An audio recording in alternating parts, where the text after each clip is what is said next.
Hello students, welcome to JEE classes BTech. मेरा नाम है मोनिका पाल और आप सभी स्टूडेंट्स को आज हम कराने वाले हैं ईएमआई की वन शॉट, यानी आज की सिंगल क्लास में हम यूनिट 1 का कर देंगे कंप्लीट खात्मा, यानी यूनिट 1 आपकी कंप्लीट हो जाएगी। तो यूनिट 1 को स्टार्ट करते हैं आज के इस लेक्चर में। तो हमारा सब्जेक्ट, जैसा कि आप सभी जानते हैं पूरा नाम, जिसका नाम है electrical measurements and instrumentation. I hope सभी स्टूडेंट्स ने सब्जेक्ट के सारे लेक्चर बहुत अच्छे से देख लिए होंगे और आज की क्लास लेने के बाद उनको बहुत बढ़िया रिवीजन होने वाला है। सारी चीजें आपको एक सिंगल क्लास में अच्छे से क्लियर हो जाएंगी।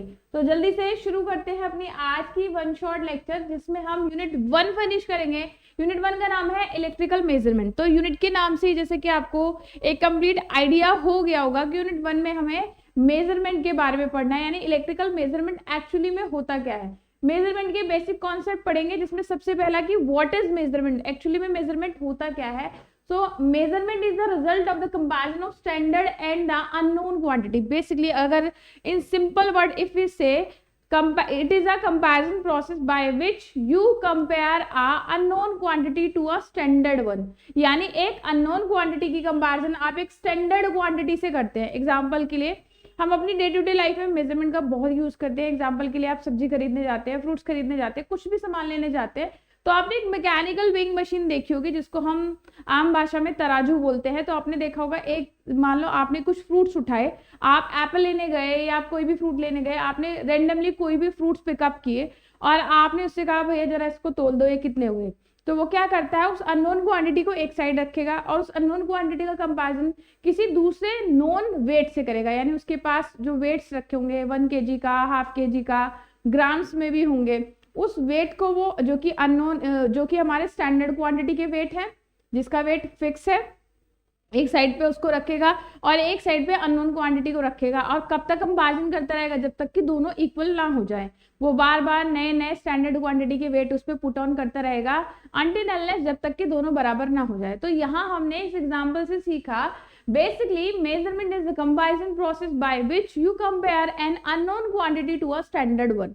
आप एक unknown quantity की comparison किसी standard weight से या standard unit से कर रहे हैं। तो यहाँ पर भी हमने यही बात लिखी है, the measurement is the result of the comparison of standard and the unknown quantity.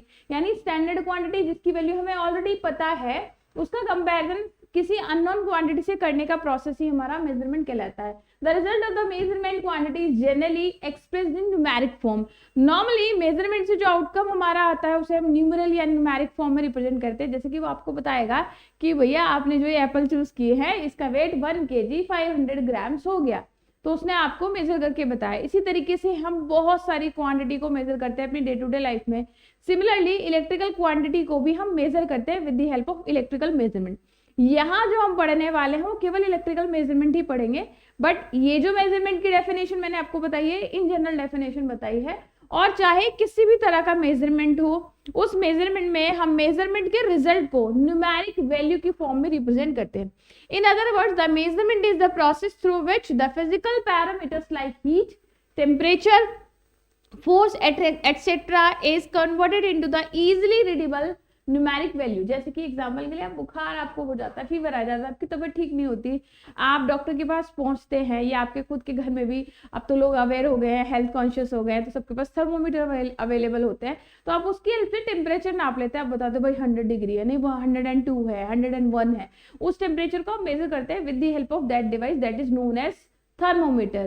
तो आप थर्मोमीटर की हेल्प से अपने टेम्परेचर को मेजर करते हैं। इसी तरीके से हम बहुत सारी फिजिकल क्वांटिटी का मेजरमेंट करते हैं और फिजिकल क्वांटिटी के मेजरमेंट के बाद जो रिजल्ट होता है उसे हम न्यूमेरिक वैल्यू में रिप्रेजेंट करते हैं। अब मेजरमेंट का इंपॉर्टेंस क्या है, what is the importance of measurement, या हम कह सकते हैं what is the significance of measurement. Measurement की क्या जरूरत है, मेजरमेंट क्यों इतना इंपॉर्टेंट है, क्या इसकी सिग्निफिकेंस है। तो मेजरमेंट की हेल्प से हम डे टू डे लाइफ में या इंजीनियरिंग की फील्ड में, टेक्नोलॉजी की फील्ड में, मेडिकल फील्ड में, किसी भी फील्ड में आप जाएंगे, सब जगह आप देखते हैं मेजरमेंट का वाइडली यूज होता है।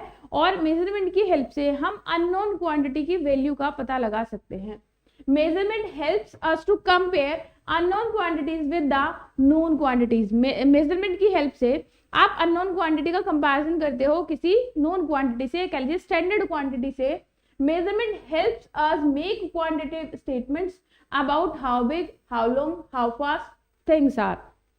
जैसे कि मैंने थर्मोमीटर का एग्जांपल लिया था, आपको पता है कि आपको फीवर है, यानी आपको अपनी बॉडी टेम्परेचर से पता तो लग रहा है कि भाई माथा गरम गरम हो रहा है, हाथ बहुत गरम गरम लग रहे हैं, बहुत ऐसे चिल्स आ रहे हैं मेरे को, तो मुझे लग रहा है कि भाई मुझे फीवर हो गया है। लेकिन मुझे फीवर में जो टेम्परेचर मेरा बढ़ा है वो कितना है, मेरा एक्चुअल टेम्परेचर कितना है, वो कैसे पता लगाएंगे? तो उसके लिए तो आपको मेजरमेंट की जरूरत पड़ेगी ना। आप तुरंत से, अगर आपके पास थर्मोमीटर अवेलेबल है, आप थर्मोमीटर से तुरंत अपना मेजरमेंट करेंगे टेम्परेचर से, या फिर आप डॉक्टर के पास जाएंगे, डॉक्टर से मेजरमेंट कराएंगे। और भी बहुत सारे हेल्थ पैरामीटर हम मेजर करते हैं, जैसे कि बीपी मॉनिटरिंग करते हैं, हम अपना ब्लड प्रेशर मेजर करते हैं। तो ऐसे सभी केसेस में हमारी एक्चुअल वैल्यू क्या है क्वांटिटी की, वो पता लगाने के लिए हमें मेजरमेंट की जरूरत पड़ती है। यानी जो भी हमारी क्वांटिटी है, वो how long, how big, how hot, how cold, ये हम किससे पता लगाते हैं? मेजरमेंट से पता लगाते हैं। Without measurement the final product will be full of errors. अगर हमें मेजरमेंट हमारे पास नहीं है तो हमारा जो फाइनल रिजल्ट होगा वो फुल ऑफ एरर होगा। जैसे कि यही एग्जांपल लिया कि ये तो पता है फीवर, लेकिन टेम्परेचर एक्चुअल कितना है हमें नहीं पता, तो डॉक्टर टेम्परेचर मेजर क्यों करते हैं? ताकि पता चले कि टेम्परेचर बहुत ज्यादा तो नहीं है, बहुत कम तो नहीं है, मॉडरेट है, कैसा है, उस हिसाब से ही वो आपको मेडिकेशन देते हैं। अगर वो मेजरमेंट नहीं करेंगे तो वो actual value of temperature, actual value of जो भी मेडिकल पैरामीटर है वो नहीं पता होगी, तो वो मेडिकेशन भी प्रॉपर नहीं कर पाएंगे। सिमिलरली इंजीनियरिंग के फील्ड में, टेक्नोलॉजिकल फील्ड में, अगर हमें क्वांटिटीज की वैल्यू नहीं पता होगी, एक्चुअल वैल्यू नहीं पता होगी, तो हमारा जो सारा प्रोसेस है वो एररफुल हो जाएगा, उसमें बहुत सारी एरर्स हो जाएंगी। तो इसलिए जो हमारा मेजरमेंट है वो हर एक फील्ड में, स्पेशली अगर हम इंजीनियरिंग और टेक्नोलॉजिकल फील्ड की बात करें, तो बहुत ही इंपॉर्टेंट हमारा हो जाता है। फिर उसके बाद आते हैं मेथड्स ऑफ मेजरमेंट, यानी मेजरमेंट कितने तरीके से किया जा सकता है। Basically, there are two types of measurement method. First one is direct method and second one is indirect method. Direct measurement में हम क्या करते हैं? क्वांटिटी का डायरेक्ट मेजरमेंट करते हैं। In this method of measurement the unknown quantity is directly compared with the standard quantity. कोई एक अननोन, एक क्वांटिटी है जिसका वैल्यू आपको पता लगाना है, और उस अननोन क्वांटिटी का कंपैरिजन सीधे सीधे आपने किसी स्टैंडर्ड क्वांटिटी के साथ कवर कर दिया है ना, और आपने सीधे सीधे उसका वेट या जो भी लेंथ ब्रेथ जो भी है वो आपने मेजर कर दिया। फॉर एग्जांपल मैं आपसे कहती हूँ कि मेरा ये फोन है, इसका वेट पता लगाओ कितना है। तो अब तो खैर इलेक्ट्रॉनिक वेइंग मशीन हमारी आ गई है, जिसको आप डायरेक्टली सीधे सीधे रख दोगे और आप बता दोगे मैम इतना वेट इसका है, इतने ग्राम इसका वेट है। बट अगर हम मैकेनिकल वेइंग मशीन की वेइंग बैलेंस की बात करें तो आप कैसे करते हैं? वही जैसे मैं बता रही हूँ, हमारे जितने भी अभी गली में जितने भी सब्जी फल बेचने वाले जो स्ट्रीट वेंडर्स होते हैं, यूजुअली अभी भी वो मैकेनिकल बैलेंस का यूज करते हैं, मैकेनिकल वेइंग मशीन का यूज करते हैं। तो वो क्या करेगा, अगर आप उस तरीके से मेजरमेंट करेंगे तो इस अननोन क्वांटिटी को एक साइड रखेंगे और इसके साथ स्टैंडर्ड क्वांटिटी को बार बार पुट ऑन कर, जो भी वेट है वो रखते जाएंगे, और कब तक करते रहेंगे? जब तक कंपैरिजन में दोनों एक दूसरे के बराबर ना हो जाए। फिर आप क्या करेंगे, जो भी आपके पास वजन में दूसरी तरफ जितने भी आपने वेट रखे हैं, आप उसको देख के बता देंगे मैम इसका वेट इतना है ना। तो इस तरह का जो मेजरमेंट होता है उसको हम डायरेक्ट मेजरमेंट कहते हैं। डायरेक्ट मेजरमेंट के केस में हम अननोन क्वांटिटी के कंपैरिजन डायरेक्टली किसी एक स्टैंडर्ड क्वांटिटी या फिर कह लीजिए कि नोन क्वांटिटी के साथ कर लेते हैं। जरूरी नहीं है वो स्टैंडर्ड वेट हो। जैसे आपने देखा होगा हमारे स्टूडेंट्स ऐसे जो स्पेशली मतलब रूरल एरिया से बिलोंग करते हैं, या ऐसी जगह जहां पर हमारे पास स्टैंडर्ड वेट नहीं है। अब मान लो आपको कोई चीज तोलनी है, तो आप उसके लिए आपके पास 1 kg का 2 kg का वेट अवेलेबल नहीं है, तो आप क्या करेंगे, एक अंदाजे से कि एक आपके पास आपने एक ईंट ले ली, उसका अंदाजा कि भाई इस ईंट का वेट अप्रॉक्स 3 kg है, 2 kg है, उससे आप नाप रहे हैं। तो हम हमेशा मेजरमेंट के केस में अननोन क्वांटिटी का कंपैरिजन एक स्टैंडर्ड क्वांटिटी या फिर एक नोन क्वांटिटी के साथ करते हैं। Clear? The result of the quantity is expressed in number. यहाँ जब हम डायरेक्टली कंपैरिजन कर दें अननोन क्वांटिटी का एक स्टैंडर्ड क्वांटिटी, तो हमारा क्या हो जाएगा? Direct measurement. It is the most common method of measuring the physical quantities like length, temperature, pressure etcetera. हम अपनी डे टू डे लाइफ में मोस्टली जितना मेजरमेंट करते हैं all is direct measurement method. हम इन सभी में जितनी भी हमारी फिजिकल क्वांटिटी होती है लाइक लेंथ, मास, टेम्परेचर, इन सब का मेजरमेंट हम एक अननोन क्वांटिटी से करके करते हैं। Example, the physical balance directly measures the weight of the matter. ये वही जो मैं एग्जाम्पल दे रही हूँ तराजू वाला, जो फिजिकल बैलेंस वेइंग मशीन हम यूज करते हैं या फिजिकल बैलेंस यूज करते हैं, उसमें हम यही तो करते हैं कि हम अननोन क्वांटिटी को नोन क्वांटिटी से कंपेयर करें। Another method of measurement is indirect method. Indirect method में हम कंपैरिजन प्रोसेस से वैल्यू को फाइंड आउट नहीं करते, पहले हम एक क्वांटिटी की टर्म में उसको चेंज करते हैं, फिर सूटेबल फॉर्मूला या एक्सप्रेशन का यूज करके क्वांटिटी का एक्चुअल वैल्यू फाइंड आउट करते हैं। The direct measurement gives the inaccurate result in most of the cases. कई बार डायरेक्ट मेजरमेंट के केस में जो हमारा रिजल्ट होता है वो उतना एक्यूरेट नहीं होता, Hence, the direct method is rarely preferred for measurement। तो इसलिए हम डायरेक्ट मेजरमेंट का यूज कई बारी नहीं करते हैं। In direct method of measurement, the physical parameter of the quantity as measured by the direct method। जो भी हमारे फिजिकल पैरामीटर्स होंगे, फिजिकल क्वांटिटी होंगी, उन्हें तो हम डायरेक्ट मेथड से ही फाइंड आउट करेंगे। And then the numerical value of the quantity is determined by the mathematical relationship। यानी कि हम क्या करेंगे, with the help of mathematical relationship, with the help of formula, with the help of an equation, हम उसका value find out करते हैं। यानी जितनी भी फिजिकल क्वांटिटी हैं उनका मेजरमेंट तो हम डायरेक्ट मेथड से ही करेंगे, और फिर डायरेक्ट मेथड से जो क्वांटिटी हमें मिली है उन क्वांटिटीज की न्यूमेरिक वैल्यू को फॉर्मूला में या इक्वेशन में या जो भी एक्सप्रेशन है उसमें पुट करके अपनी जो वैल्यू है वो फाइंड आउट करते हैं। Example, the length, breadth and height of the substance is measured by the direct method. यानी अगर हमें किसी सब्सटेंस की लेंथ, ब्रेड्थ और हाइट पता करनी है तो हम डायरेक्ट मेथड से उनको फाइंड आउट करेंगे।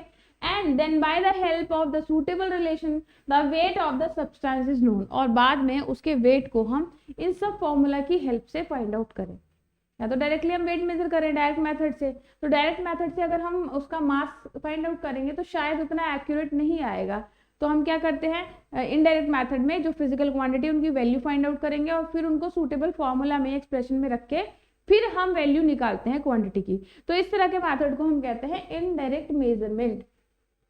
अब एरर क्या है, सबसे पहले तो हम समझेंगे व्हाट इज एरर। एक्चुअली में एरर होता क्या है।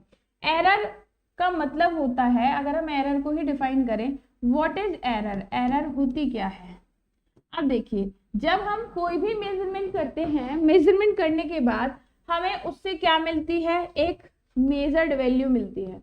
हमने मेजरमेंट के बाद जो हमें वैल्यू मिली दैट इज मेजर्ड वैल्यू। यानी मेजर्ड वैल्यू हमारी वो वैल्यू होती है जो हमें आफ्टर मेजरमेंट पता चलती है, और ऑब्वियसली ये न्यूमेरिक वैल्यू ही होगी। और जो हमारी क्वांटिटी जिसका मेजरमेंट हम कर रहे हैं उसकी एक्चुअल वैल्यू, यानी जो उसका एक्चुअल मान है, एक्चुअल वैल्यू है, वो हमारी हो जाती है ये। एग्जाम्पल के लिए, जैसे मान लीजिए कोई एक लड़का है और उसका एक्चुअल वेट क्या है, 65 kg है। कितना है, 65 kg उसका वेट है, और 65 kg जो है वो उसका एक्चुअल वैल्यू है। लेकिन जब मेजरमेंट किया गया तो पता चला उसका वेट जो आया 63 आया। तो एक्चुअल वैल्यू कितनी थी, एग्जाम्पल के लिए हम इसको ले रहे हैं ना, एग्जाम्पल के लिए माना एक्चुअल वैल्यू उसकी कितनी थी, 65 kg उसका वेट था, लेकिन मेजरमेंट करने पे पता चला कि उसका वेट 63.5 kg आया। एक्चुअली में तो 65 kg था, लेकिन मेजरमेंट करने पर हमने देखा वो वैल्यू क्या हो गई, उससे कम आई। दूसरा केस भी हो सकता था, ये भी हो सकता था कि वेट ज्यादा आ जाए, यानी हो सकता था वेट ये दिखा दे 66 kg है, तो 65 लेकिन मेजरमेंट में कितना आया, 66। आमतौर पे मेरे जैसे जो मोटे लोग होते हैं वो यही कहते हैं कि जब वेट बहुत ज़्यादा आता है मशीन खराब है, मशीन में एरर है, मुझे नहीं पता, मेरा इतना वेट हो ही नहीं सकता। तो ऐसे ही हम देखते हैं मेजरमेंट में एरर हो जाती है। मेजरमेंट में एरर होने का मतलब है जब आपकी मेजर्ड वैल्यू एक्चुअल वैल्यू से कम या ज़्यादा है। जैसे आप देख रहे हैं यहाँ दोनों ही केस में, यहाँ मेजर्ड वैल्यू एक्चुअल वैल्यू से क्या है, कम है, तो भी एरर है, और मेजर्ड वैल्यू एक्चुअल वैल्यू से क्या है, ज़्यादा है, तो भी हमारी क्या है, एरर होगी। यानी एरर होने का मतलब है जब आपकी मेजर्ड वैल्यू एक्चुअल वैल्यू से कम या ज़्यादा हो तो हम कहेंगे देयर इज एन एरर। यानी कि एरर का सिंपल फॉर्मूला अगर हम निकालें तो एरर हो जाएगी हमारी measured value minus actual value, या इसको अगर हम डेफिनेशन के फॉर्म में, वैसे मैं डिफाइन करने के फॉर्म में लिखूं, डिफरेंस बिटवीन शॉर्ट में लिख रही हूं मैं, difference between measured value and actual value, measured value और एक्चुअल वैल्यू का जो डिफरेंस है इज नोन एज एरर। तो एरर का डेफिनेशन आप समझ में आ गया होगा आपको, यानी जब मेजर्ड वैल्यू और एक्चुअल वैल्यू में कुछ डिफरेंस हो तो हम कहेंगे एरर। अगर मेजर वैल्यू और एक्चुअल वैल्यू में कोई डिफरेंस ना हो, दोनों बराबर हो, तो कहेंगे हम there is no error, error नहीं है। अगर डिफरेंस आता है, कम आए या ज्यादा आए, पॉजिटिव आए नेगेटिव आए, एरर होगी। अब एरर जो है हमारी कई सारे रीजन से हो सकती है। अब ऐसे कौन कौन से हमारे एरर हो सकते हैं जो मेजरमेंट में होते हैं? इसमें हमारे एरर के जो 3 बेसिक टाइप्स हैं वो है gross error, systematic error, random error. अब आपको एक चीज समझनी होगी, जब भी हम बात करते हैं मेजरमेंट की, तो मेजरमेंट में क्या क्या चीजें होनी चाहिए। देखिए, मान लिया आपसे मैंने कहा कि आप मान लीजिए मैंने आपको कहा कि ये सर्किट है और सर्किट में आपको करंट और वोल्टेज का वैल्यू मेजर करना है, तो आपको क्या क्या चीजें चाहिए होंगी। पहला, आपको इक्विपमेंट चाहिए होगा, जिस इक्विपमेंट की हेल्प से आप वैल्यू का मेजरमेंट करेंगे। सेकंड थिंग, ऑब्जर्वर चाहिए होगा, चाहे आप खुद मेजर करें या अपने किसी क्लासमेट से, अपने किसी फ्रेंड से मेजर कराएं, तो ऑब्जर्वर चाहिए होगा जो कि ऑब्जर्वेशन ले सके। थर्ड थिंग, आपको एनवायरनमेंट चाहिए होगा जहां आप इंस्ट्रूमेंट को रखते हैं। कुछ हमारे इंस्ट्रूमेंट्स ऐसे भी होते हैं जिनको स्पेसिफिक एनवायरमेंटल कंडीशन की जरूरत होती है, like specific temperature, specific humidity, specific pressure पे। जैसे कि आपने केमिस्ट्री लैब में देखा होगा, जो भी हमारी केमिकल बैलेंस या केमिकल वेइंग मशीन होती है, उसमें आपने देखा वो एक ग्लास चैम्बर में बंद होती है। तो इसी तरीके से, या फिर आपने अगर आप गोल्ड स्मिथ के पास गए, गोल्ड ज्वेलरी कभी खरीदी हो आपने, तो आप देखेंगे वो भी जो वेइंग करता है वो क्या करता है, ग्लास के बंद चैम्बर में आपकी जो भी गोल्ड ज्वेलरी होगा उसको नापेगा। तो यहाँ हमने देखा मेजरमेंट के लिए कई बार स्पेसिफिक एनवायरमेंटल कंडीशन की जरूरत होती है, लाइक टेम्परेचर, प्रेशर, ह्यूमिडिटी, बहुत सारी चीजें हो सकती हैं। तो हमें 3 चीजें चाहिए होती है। पहला, instrument, with the help of instrument you measure the quantity, instrument की हेल्प से करेंगे। Second one is observer, observer हमारा वो पर्सन होता है जो हमारा ऑब्जर्वेशन करता है। Third thing is environment. अब इसमें जो हमारी एरर्स हैं उसको हमने सिस्टमैटिक एरर में, यानी आपको पता चला मेजरमेंट में एक सिस्टम की जरूरत होती है, इंस्ट्रूमेंट, ऑब्जर्वर और एनवायरमेंट। तो सिस्टमैटिक एरर को हमने फर्दर डिवाइड करा है इंस्ट्रूमेंटल एरर में, यानी इंस्ट्रूमेंट में अगर कुछ गड़बड़ है तो उसे हम इंस्ट्रूमेंटल एरर की कैटेगरी में डालेंगे। एनवायरमेंटल रिलेटेड कोई इशू है, प्रेशर बहुत ज्यादा है, टेम्परेचर बहुत ज्यादा है, कम है, ह्यूमिडिटी, इन सब कारण से अगर एरर हो रही है तो उसे एनवायरमेंटल एरर कहेंगे। ऑब्जर्वेशन में अगर कोई प्रॉब्लम हो रही है तो उसे हम ऑब्जर्वेशनल एरर कहेंगे। So systematic error is further divided into 3 categories, that is instrumental error, environmental error and observational error. ठीक है, अब ये हमारी बाकी एरर्स को हम पढ़ेंगे कि क्या क्या होती हैं। जैसे सबसे पहले है gross error. The gross error occurs because of the human mistake. For example, consider a person using the instruments take the wrong reading or they can record the incorrect data. Such type of, यानी basically ये हमारे common type of error होते हैं जो कि measurement में होते ही होते हैं। और इन एरर्स में बहुत सारी एरर हमारी इंक्लूड होते हैं, कई सारे कारण से, कई सारे रीजन से हमारी एरर हो जाती है। अब जैसे कि मैंने बताया था, सिस्टम, मेजरमेंट सिस्टम में होने वाली जो एरर है उनको हम सिस्टमैटिक एरर कहते हैं। तो अगर इंस्ट्रूमेंट में कोई एरर हुई तो उसे इंस्ट्रूमेंटल एरर, एनवायरमेंटल रिलेटेड कोई इशू है तो उसे एनवायरमेंटल एरर, और अगर एरर ऑब्जर्वेशन की वजह से, गलत ऑब्जर्वेशन लेने की, रीडिंग गलत लेने की वजह से हो रही है तो उसे हम ऑब्जर्वेशनल एरर कहते हैं। तो इंस्ट्रूमेंटल एरर जो है हमारी बहुत सारे रीजन से हो सकती है। Inherent shortcoming of instruments, such type of errors are inbuilt in instrument because of their mechanical structure. मान लीजिए कि इनकी मैन्युफैक्चरिंग प्रोसेस में ही कोई गड़बड़ थी, कैलिब्रेशन इनका प्रॉपर नहीं हुआ, या जो डिवाइस है, जो आपका इंस्ट्रूमेंट है, वो ही प्रॉपरली काम नहीं कर रहा, तो इस तरह की एरर को हम इंस्ट्रूमेंटल एरर में डालेंगे। अब इंस्ट्रूमेंटल एरर में एक और एरर हो सकती है मिसयूज ऑफ इंस्ट्रूमेंट, यानी आपने इंस्ट्रूमेंट का प्रॉपर यूज नहीं करा। The error occurs in instrument because of the fault of the operator. Operator ने ठीक तरीके से इंस्ट्रूमेंट का यूज नहीं किया है, तो इंस्ट्रूमेंट की गलती, तो इसलिए हम इसको इंस्ट्रूमेंटल एरर में डालेंगे। फिर है loading effect. It is the most common type of error which is caused by the instrument in measurement work.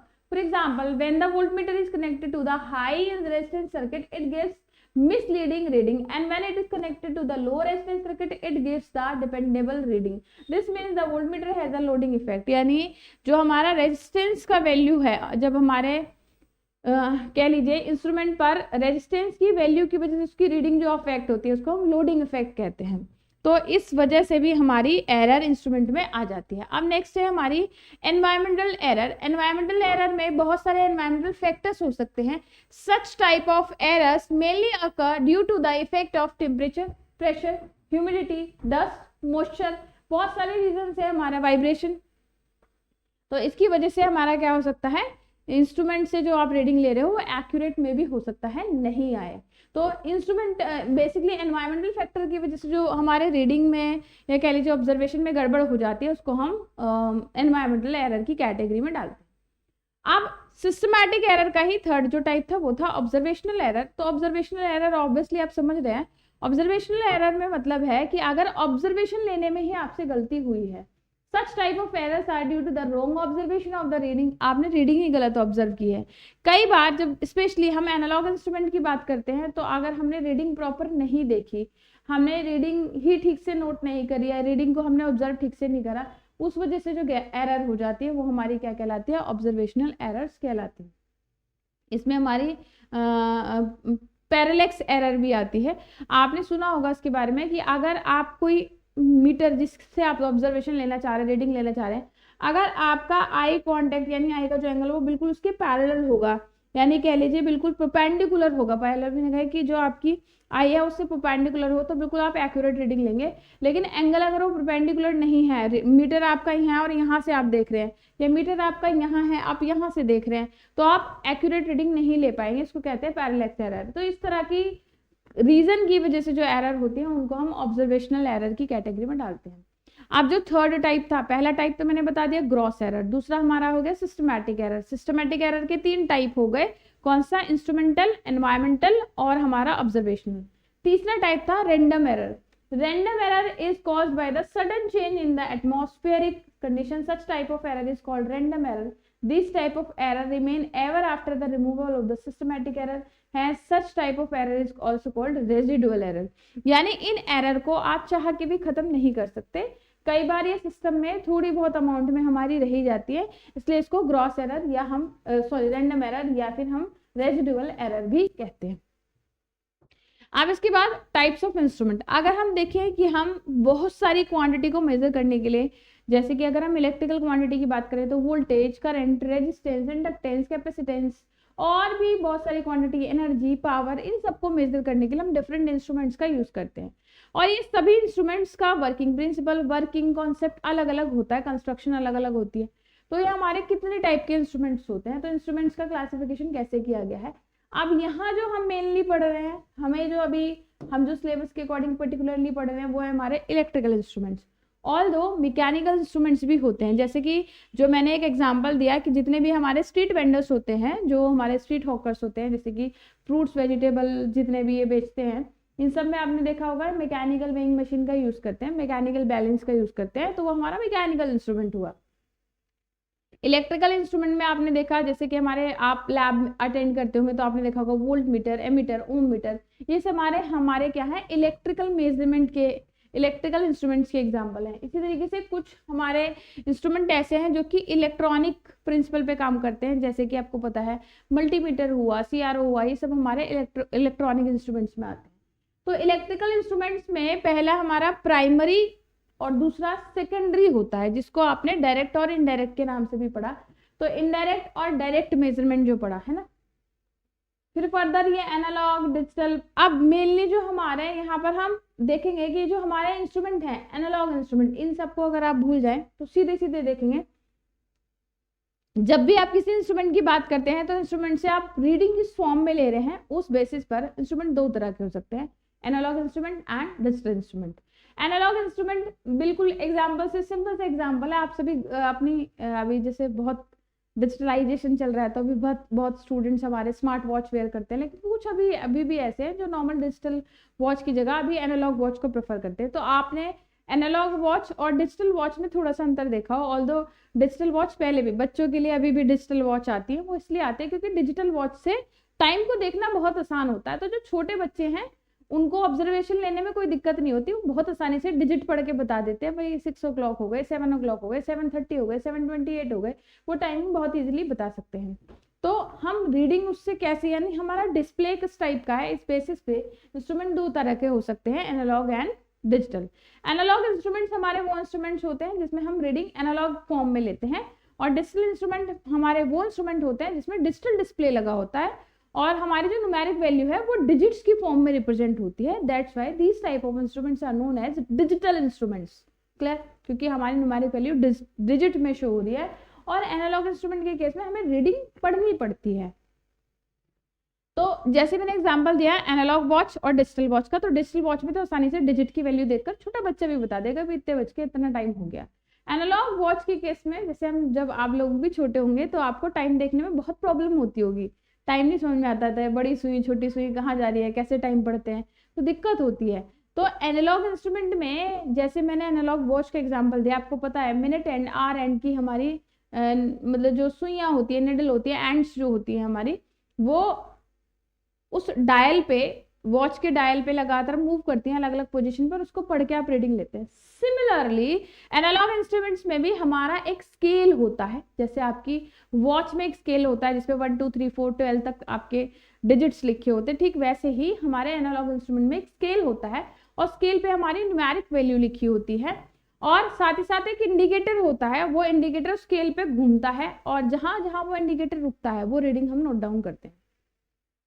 Analogue instrument के दो टाइप जो है हमारे, deflecting type and null deflection, दो टाइप हो सकते हैं। डिफ्लेक्टिंग टाइप की अगर हम बात करें तो ये हमारा फर्दर 3 तरह का हो सकता है, indicating, integrating and recording.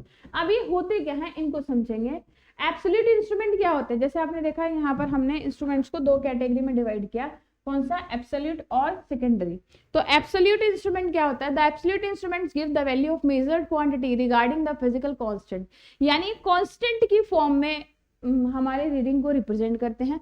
The physical constant meaning the angle of deflection, degree, metre constant, जैसे कि गैल्वेनोमीटर इसका एक एग्जांपल है। गैल्वेनोमीटर में जो हमारी वैल्यू आती है वो हम डायरेक्टली नहीं मेजर करते बल्कि कांस्टेंट की फॉर्म में करते हैं। The tangent galvanometer is the example of the absolute instrument.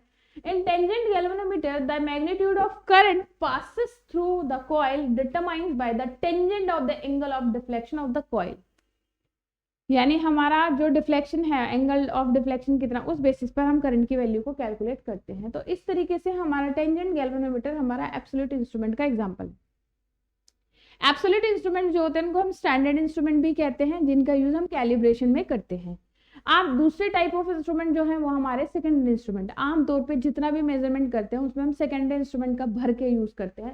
Secondary instrument, the deflection shows the magnitude of the measurable quantity, जिस भी क्वांटिटी को हम मेजर करना चाह रहे हो उस क्वांटिटी को डिफ्लेक्शन की फॉर्म में या रीडिंग की फॉर्म में डायरेक्टली रिप्रेजेंट करते हैं। The calibration of the instruments with the standard instrument is essential for the measurement. In secondary instrument का कैलिब्रेशन करना पड़ता है स्टैंडर्ड इंस्ट्रूमेंट की कंपैरिजन में। जैसे कि मैंने वॉच का एग्जांपल लिया, मान लीजिए आपने एक वॉच खरीदी और वॉच आपने नई खरीदी, आपने शोरूम पे जाके बढ़िया सी टनाटन वॉच पसंद कर ली, और उस वॉच को पसंद करने के बाद फिर आप क्या करते हैं, आप उससे कहते हैं कि भैया टाइमिंग मैच कर दो, है ना। अगर आपने स्मार्ट वॉच ली है तो अपने मोबाइल के साथ सिंक्रोनाइजेशन करेंगे, अगर आपने एनालॉग वॉच ली है तो आप क्या करेंगे, उससे कहेंगे कि भैया इसमें सेल डाल दो, टाइमिंग मैच करके वो आपको देता है। तो वो क्या कर रहा है, आपकी वॉच का टाइम अपने शोरूम में लगी हुई एक जो उसकी क्लॉक होगी जो एक्यूरेट टाइम बताती होगी उससे मैच करके आपको दे देता है।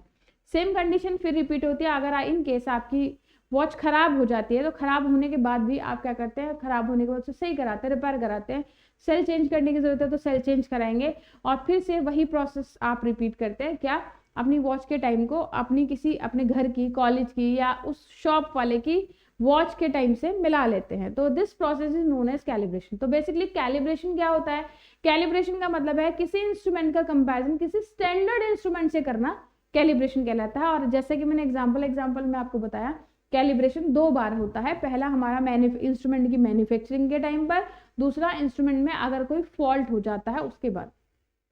क्लियर? तो हमारे प्राइमरी इंस्ट्रूमेंट को कैलिब्रेशन की जरूरत नहीं पड़ती, लेकिन जो हमारे सेकेंडरी इंस्ट्रूमेंट हैं उनको कैलिब्रेशन की जरूरत पड़ती है। अब ये इंस्ट्रूमेंट को आगे हमने डिजिटल एनालॉग में बांट दिया। अगर हम रीडिंग डिजिटल डिस्प्ले पर ले रहे हैं तो डिजिटल इंस्ट्रूमेंट, अगर एनालॉग डिस्प्ले है तो उसे एनालॉग इंस्ट्रूमेंट कहते हैं। अब उसके अलावा null type instrument, in this instrument the zero और null deflection indicates the magnitude of the measured quantity, the instrument has high accuracy and sensitivity. In null deflection instrument the one known and one unknown quantity use. Null deflection में क्या करते हैं, कि ये instrument में zero या null deflection का मतलब है जीरो कंडीशन को रिप्रेजेंट करता है, यानी कोई भी जब डिफ्लेक्शन ना मिले उसको हम नल डिफ्लेक्शन या जीरो डिफ्लेक्शन कहते हैं। अब बहुत इंपॉर्टेंट है हमारा डिफ्लेक्शन टाइप इंस्ट्रूमेंट। अब जैसे कि मैंने बताया हम पढ़ रहे हैं पर्टिकुलरली इलेक्ट्रिकल इंस्ट्रूमेंट में भी सेकेंडरी में भी हम डिफ्लेक्टिंग टाइप की अगर बात करें तो क्या होता है डिफ्लेक्शन टाइप में नॉर्मली हमारा क्या होता है, एक स्केल होता है, जैसे कि ये मैंने बना दिया, ठीक है। इस स्केल पर हमारी बहुत सारी न्यूमेरिक वैल्यू लिखी होंगी, है ना, और एक क्या होगा, पॉइंटर होगा। ये क्या होगा हमारा पॉइंटर, ये हो गया पॉइंटर और ये हो गया स्केल। इस स्केल पर मिनिमम वैल्यू से मैक्सिमम वैल्यू तक बहुत सारी वैल्यू लिखी होती है, जैसे कि हमने लिखा 1 2 3 4 5, ठीक है। तो ये 0 से लेकर 5 तक की वैल्यू को मेजर कर सकता है, यानी हर एक इंस्ट्रूमेंट की अपनी एक क्या होती है, रेंज। अब रेंज का मतलब क्या होगा, रेंज का मतलब है मिनिमम और maximum value that can be measured with the help of any instrument. मान लीजिए आपसे मैं कहूँ कि बेटा 0.5 वैल्यू मेजर कर लो, यानी 0 से भी मैं कहूँ -2 वैल्यू मेजर कर लो, तो माइनस तो इसमें मेजर ही नहीं हो सकती क्योंकि इसकी मिनिमम वैल्यू क्या है 0। और आपसे मैं कहूँ 7 मेजर कर लो तो 7 इसमें है ही नहीं। तो हर एक इंस्ट्रूमेंट में स्केल की अपनी कुछ लिमिट होती है, मिनिमम और मैक्सिमम लिमिट या मिनिमम और मैक्सिमम वैल्यू जो उससे मेजर की जा सकती है उसको हम रेंज कहते हैं। स्केल पर सारी हमारी न्यूमेरिक वैल्यू प्रिंटेड होती हैं या मार्क होती हैं। इसी पर हमारा एक पॉइंटर बना होता है। ये पॉइंटर नॉर्मली तो रेस्ट कंडीशन में होता है, रेस्ट मतलब 0 पर होता है, 0 पे कह लो या जो मिनिमम वैल्यू उस पर होता है। लेकिन जैसे इंस्ट्रूमेंट को सप्लाई से हम कनेक्ट करते हैं तो सप्लाई से कनेक्ट करने पर ये इंस्ट्रूमेंट हमारा मूव करता है और एक स्पेसिफिक पोजीशन पर जाकर रुक जाता है। जिस स्पेसिफिक पोजीशन पर रुकता है वहीं पर आप अपना ऑब्जर्वेशन ले लेते हैं। आप बताते हैं भाई 2 वोल्ट पे या 3 वोल्ट पे, जैसे हम यहाँ देख रहे हैं ये 3.1 पे या 3 पॉइंट समथिंग पर है, ठीक है। तो the instrument in which the value of measuring quantity is determined through the deflection of the pointer is known as the deflection type instrument. ऐसा इंस्ट्रूमेंट जिसमें क्वांटिटी का वैल्यू हम पॉइंटर के डिफ्लेक्शन से फाइंड आउट करते हैं उसको हम डिफ्लेक्शन टाइप इंस्ट्रूमेंट कहते हैं। The measuring quantity deflects the pointer of the moving system of the instrument which is fixed on the calibrated scale। अब जो भी हमारी क्वांटिटी है जिसका हम मेजरमेंट करना चाह रहे हैं उस मेजरमेंट की हेल्प, उस इंस्ट्रूमेंट की हेल्प से हम क्या करते हैं, वो हमारा जो क्वांटिटी है वो हमारे पॉइंटर को क्या करती है, मूव कराती है स्केल पर, जिससे हम उसका मैग्नीट्यूड फाइंड आउट कर सकते हैं। अब इन डिफ्लेक्शन टाइप इंस्ट्रूमेंट्स को फर्दर क्लासिफाई किया जा सकता है indicating, integrating and recording type. अब इंडिकेटिंग क्या होते हैं, तो ये तो आपको पता चल गया। डिफ्लेक्शन टाइप इंस्ट्रूमेंट का मतलब है ऐसे इंस्ट्रूमेंट जिनको जब हम सप्लाई से जोड़ते हैं और हम जिस क्वांटिटी को फाइंड आउट करना चाह रहे हैं, क्वांटिटी के वैल्यू की वजह से हमारा जो इंस्ट्रूमेंट है उसमें हमें पॉइंटर में क्या मिलता है, डिफ्लेक्शन। मान लीजिए ये पॉइंटर है, आपने इसको सप्लाई से जोड़ा, वोल्टेज करंट जो भी आप मेजर करना चाह रहे हैं उसकी वजह से इसमें क्या मिलता है, डिफ्लेक्शन मिलता है। तो इस तरह के इंस्ट्रूमेंट को डिफ्लेक्शन टाइप इंस्ट्रूमेंट कहेंगे। इंडिकेटिंग इंस्ट्रूमेंट हमारा ऐसे इंस्ट्रूमेंट होता है जिसमें पॉइंटर एक किसी स्पेसिफिक वैल्यू को इंडिकेट करता हो, उसे हम इंडिकेटिंग टाइप इंस्ट्रूमेंट कहेंगे। जैसे आप देख रहे हैं यहाँ पर ये हमने एक एमीटर दिखाया है जिसकी वैल्यू 0 से लेकर 400 तक है, यानी 0 से लेकर 400 तक की करंट को मेजर कर सकता है। अब नॉर्मली जो हमारा पॉइंटर होता है वो रेस्ट पोजीशन में होता है, यानी कि 0 पर होगा। जैसे इसको सप्लाई से जोड़ेंगे तो ये पॉइंटर हमारा कहीं जाके रुकेगा, सपोज हम कह रहे हैं यहाँ जाके रुकेगा, तो ये किसको इंडिकेट कर रहा है, 200 वैल्यू को इंडिकेट कर रहा है। तो इस तरह के इंस्ट्रूमेंट को हम इंडिकेटिंग इंस्ट्रूमेंट कहते हैं। वोल्ट मीटर, एमीटर, ओम मीटर, जितने भी आप इंस्ट्रूमेंट्स देखते हैं अपने लेबोरेटरीज में, मोस्टली हमारे इंडिकेटिंग टाइप इंस्ट्रूमेंट होते हैं। Second one is integrating instrument. Integrating instrument एक ऐसे इंस्ट्रूमेंट्स होते हैं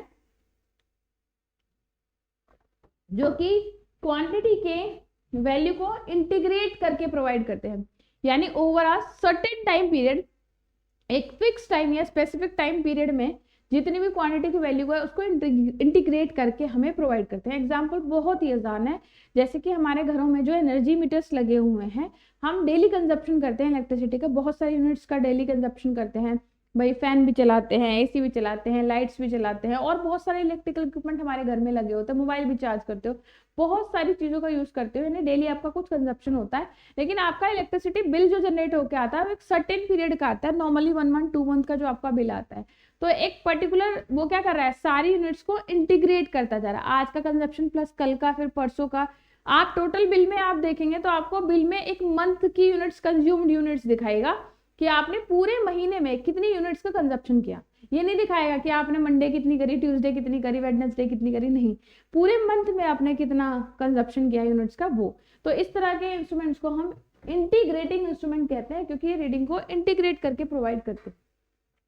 नेक्स्ट है रिकॉर्डिंग इंस्ट्रूमेंट। रिकॉर्डिंग इंस्ट्रूमेंट हमारे ऐसे इंस्ट्रूमेंट्स होते हैं जो कि हमारे पर्टिकुलर इंटरवल ऑफ टाइम में वैल्यू को क्या करते हैं, रिकॉर्ड करते हैं। ये ग्राफ की फॉर्म में, पेपर शीट की फॉर्म में वैल्यू को रिकॉर्ड करते हैं, और वो जो ग्राफ है या जो हमारा कह लीजिए जो पेपर है उस पर वैल्यू को रिप्रेजेंट करते हैं। जैसे कि हमारा एक लोड कर्व बनाया जाता है, डिफरेंट कंज्यूमर्स जो होते हैं उनका लोड कर्व बनाया जाता है कि किस टाइम पर इनका लोड मैक्सिमम है ना, या डिमांड कर्व बनाया जाता है कि आपको पता है आपका सैंक्शन लोड जो होता है, किसी भी आप डोमेस्टिक कनेक्शन की बात करें, कमर्शियल कनेक्शन की बात करें, तो सभी में हमारा एक मैक्सिमम सैंक्शन लोड होता है।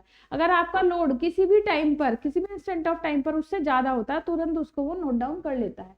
तो इस तरह का जो हमारा लोड कर्व हुआ या कोई भी ऐसी चीज हुई जिसमें हम ग्राफिकल फॉर्म में या किसी पेपर शीट पर वैल्यू को नोट डाउन कर लेते हैं, रिकॉर्ड करते हैं, उसे हम रिकॉर्डिंग इंस्ट्रूमेंट कहते हैं। अब जब भी हम बात करते हैं अपनी, स्पेशली मैंने बात करी कि इलेक्ट्रिकल इंस्ट्रूमेंट्स में एनालॉग इंस्ट्रूमेंट्स में भी हम बात करें डिफ्लेक्शन इंस्ट्रूमेंट, डिफ्लेक्शन में भी इंडिकेटिंग इंस्ट्रूमेंट बहुत ज़्यादा यूज होते हैं। अब जैसे कि इंटीग्रेटिंग का एग्जांपल देखा, एनर्जी मीटर हो गया, रिकॉर्डिंग का एग्जांपल देखा कि हमारा लोड कर्व जो हम बनाते हैं वो एक एग्जांपल हो गया। लेकिन जो हमारे इंडिकेटिंग इंस्ट्रूमेंट थे जैसे कि वोल्ट मीटर, एमीटर, ओम मीटर, इन सब का यूज हम बहुत ज़्यादा करते हैं। तो इंडिकेटिंग इंस्ट्रूमेंट में हमें 3 एसेंशियल टॉर्क्स होते हैं, 3 एसेंशियल टॉर्क्स, एसेंशियल टॉर्क। किसी भी इंडिकेटिंग टाइप इंस्ट्रूमेंट को चलाने के लिए जो 3 एसेंशियल टॉर्क्स होते हैं वो कौन कौन से होते हैं? पहला है हमारा क्या, डिफ्लेक्टिंग टॉर्क, डिफ्लेक्टिंग। दूसरा होगा कंट्रोलिंग, और तीसरा होगा डैम्पिंग। तो ये तीनों ही हमारे टॉर्क हैं।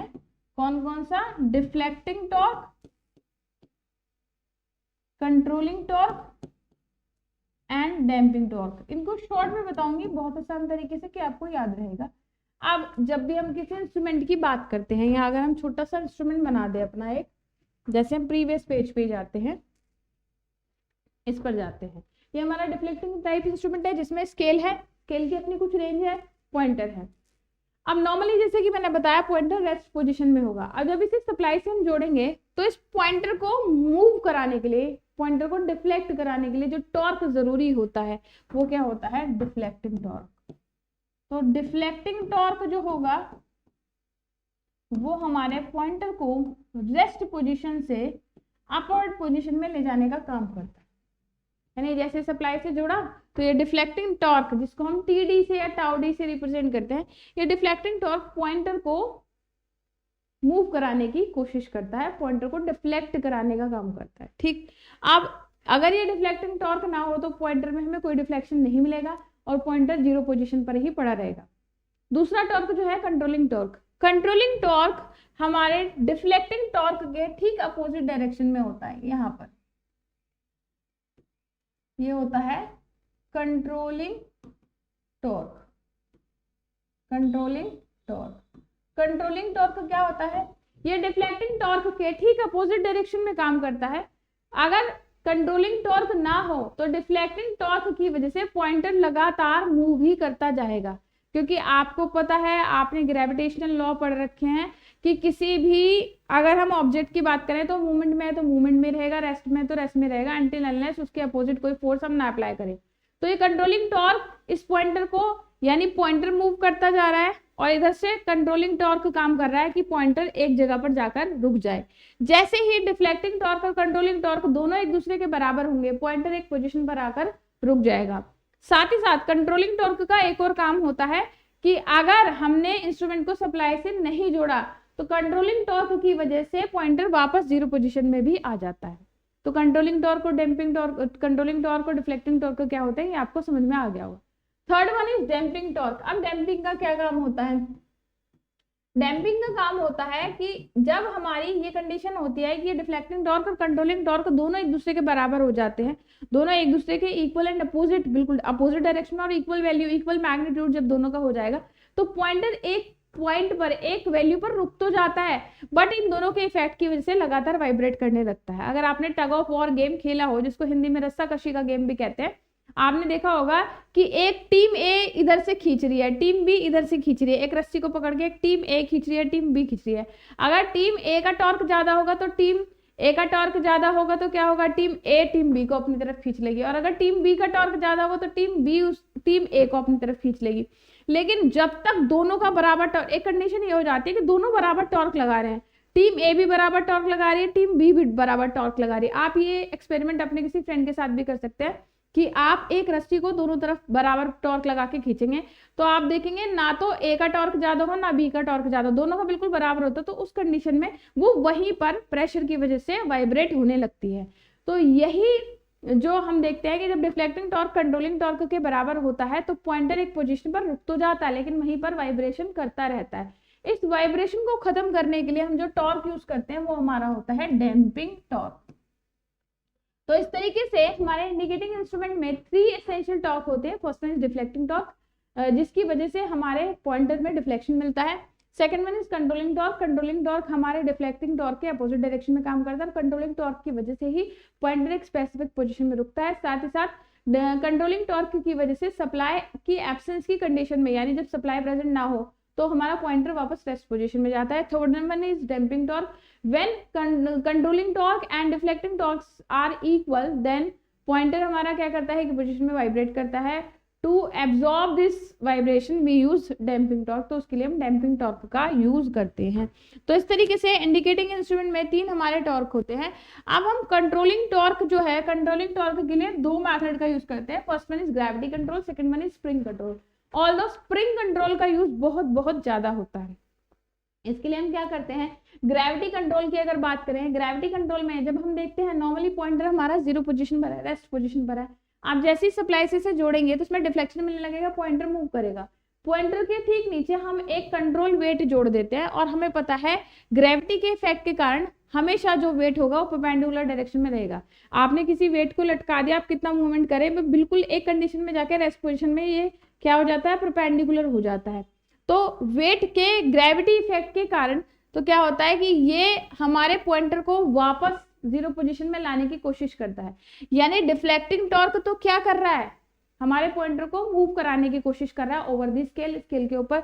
और जो हमने ये ग्रेविटी वेट इसके नीचे लगाया है, ये ग्रेविटी इफेक्ट के कारण अपनी रेस्ट पोजीशन में आना चाह रहा है, जिसके कारण ये पॉइंटर को भी 0 पोजीशन पर लाना चाह रहा है। तो इस तरह के कंट्रोल को हम कहेंगे gravity control. Another method is spring control. Spring control method में हम क्या करते हैं, अपने जो पॉइंटर है, पॉइंटर के साथ, यहाँ पर आप देख रहे हैं पॉइंटर के साथ हम स्प्रिंग को अटैच कर देते हैं। तो क्या होता है, जैसे ही हम पॉइंट सप्लाई से जोड़ते हैं इंस्ट्रूमेंट को तो हमारा पॉइंटर धीरे धीरे डिफ्लेक्ट होने लगता है ड्यू टू डिफ्लेक्टिंग टॉर्क, और उसके कारण स्प्रिंग जो होती है हमारी धीरे धीरे खुलने लगती है। अब स्प्रिंग का नेचर आप जानते हैं, स्प्रिंग को जब तक आप फोर्स लगा के खोलते जाएंगे वो खुलती जाएगी, लेकिन जैसे आप फोर्स हटा देंगे तो वापस 0 पोजीशन में आएगी। तो हमारी स्प्रिंग यहाँ पर यही काम कर रही है। जैसे ही हम सप्लाई से इंस्ट्रूमेंट को सप्लाई से जोड़ते हैं तो हमारा डिफ्लेक्टिंग टॉर्क की वजह से पॉइंटर क्या करने लगता है, मूव करने लगता है। पॉइंटर के साथ हमने एक स्प्रिंग अटैच की है और वो स्प्रिंग भी धीरे धीरे हमारी ओपन होने लगती है। अब ये स्प्रिंग टेंशन जो है हमारे इंस्ट्रूमेंट पे अप्लाई होता है जैसे ही हमारे स्प्रिंग की वजह से जो कंट्रोलिंग टॉर्क है और हमारे पॉइंटर पे लगा डिफ्लेक्टिंग टॉर्क बराबर होगा तो वो रुक जाएगा। अब जैसे हम सप्लाई को रिमूव कर लेंगे तो स्प्रिंग वापस अपनी ओरिजिनल पोजीशन में आने की कोशिश करेगी और वो वापस फोल्ड हो जाएगी और पॉइंटर भी वापस अपनी 0 पोजीशन में खटाक से आ जाएगा। अब डैम्पिंग टॉर्क क्या होता है, डैम्पिंग टॉर्क मैंने बताया कि जब हमारे कंट्रोलिंग टॉर्क और डिफ्लेक्टिंग टॉर्क दोनों ठीक एक दूसरे के बराबर हो जाएंगे, इक्वल हो जाएंगे, तो क्या होगा, पॉइंटर एक पोजीशन में रुक तो जाएगा बट यहीं पर वाइब्रेट करता रहेगा। इन वाइब्रेशंस को एब्जॉर्ब करने के लिए, ये कह लीजिए इन वाइब्रेशंस को वेनिश करने के लिए हम डैम्पिंग टॉर्क का यूज करते हैं। डैम्पिंग टॉर्क में हमारी 3 तरह के डैम्पिंग मेथड हो सकते हैं। First one is air friction. 4 method हो सकते हैं, air friction, fluid friction, eddy current friction and electromagnetic damping. अब इसमें एयर फ्रिक्शन का यूज बहुत ज्यादा किया जाता है। इसके लिए हम क्या करते हैं, ये पॉइंटर जिसके डैम्पिंग को हमें खत्म करना है, इस पॉइंटर का लास्ट वाला जो एंड है उसको हम एक एयर चैम्बर से जोड़ देते हैं। इस एयर चैम्बर के अंदर हमारा एक पिस्टन होता है। जैसे जैसे पॉइंटर में वाइब्रेशन शुरू होंगे, अगर हमारा पॉइंटर वाइब्रेट कर रहा है तो ये वाइब्रेशन हमारे इस पिस्टन के थ्रू एयर चैम्बर में जाएंगे।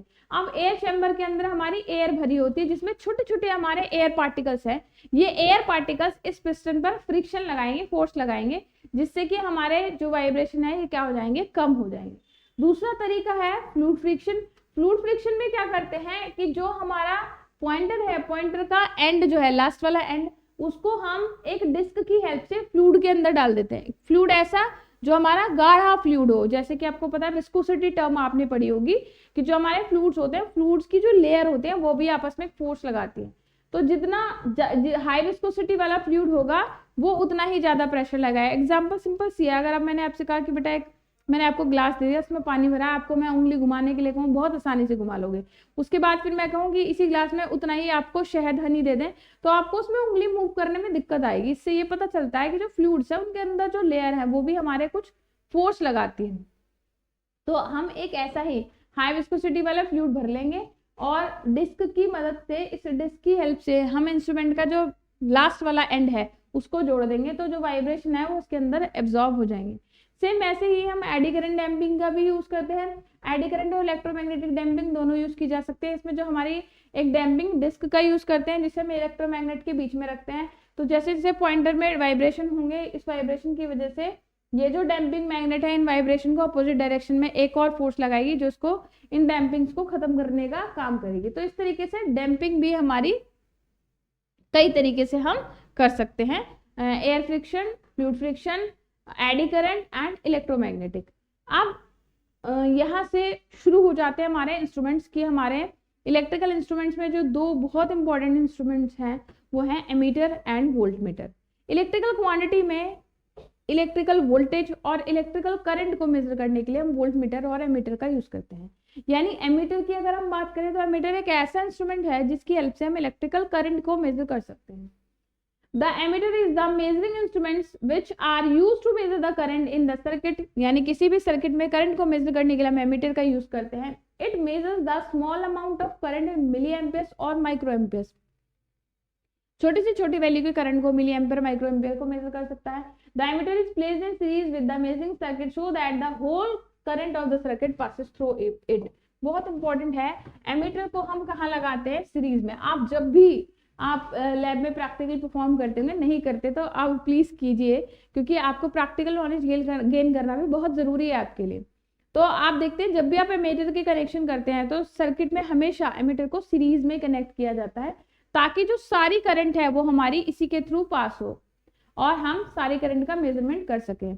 The resistance of the ammeter is very small. बहुत इंपॉर्टेंट है, ये चीज भी आपको याद रखनी है। ये जो कंपैरिजन आता है ना कई बार एमीटर और वोल्टमीटर का, तो उसमें हेल्प आपको मिलती है।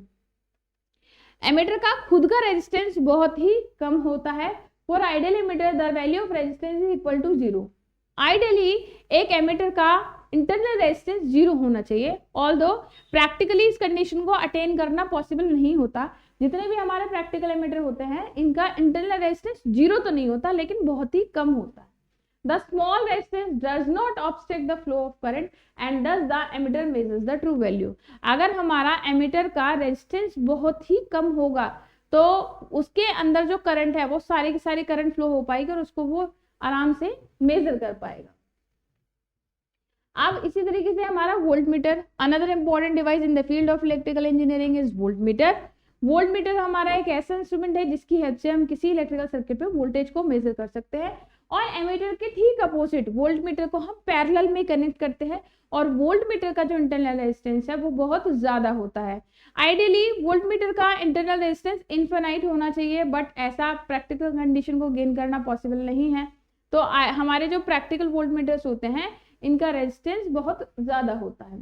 The voltmeter is the voltage measuring device, it is connected in parallel. देखिए आपको मैंने बताया था पैरेलल में कनेक्ट होती है with the electrical circuit whose potential is to be measure, जिसका वोल्टेज या पोटेंशियल को हमें मेजर करना है उस सर्किट के पैरेलल में इसको लगाया जाएगा। The connection polarity of the voltmeter is same as that of the ammeter, the positive terminal is connected to the positive polarity and negative potential is connected to the negative polarity.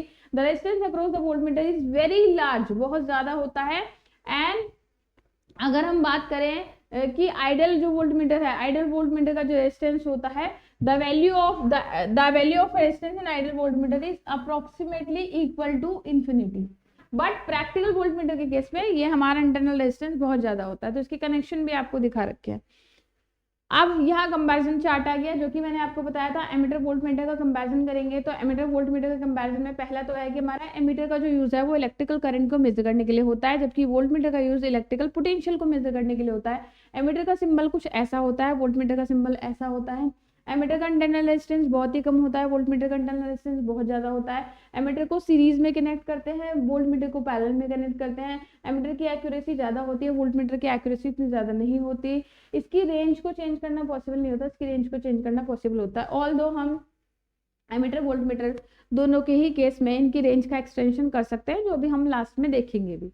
अब हमारे instruments कितने type के होते हैं? Instrument में पहला ही जो instrument है वो है हमारा पीएमएमसी इंस्ट्रूमेंट। मेनली देखा जाए तो इंस्ट्रूमेंट्स को हम दो कैटेगरी में बांट सकते हैं, मूविंग कॉइल टाइप और मूविंग आयरन टाइप।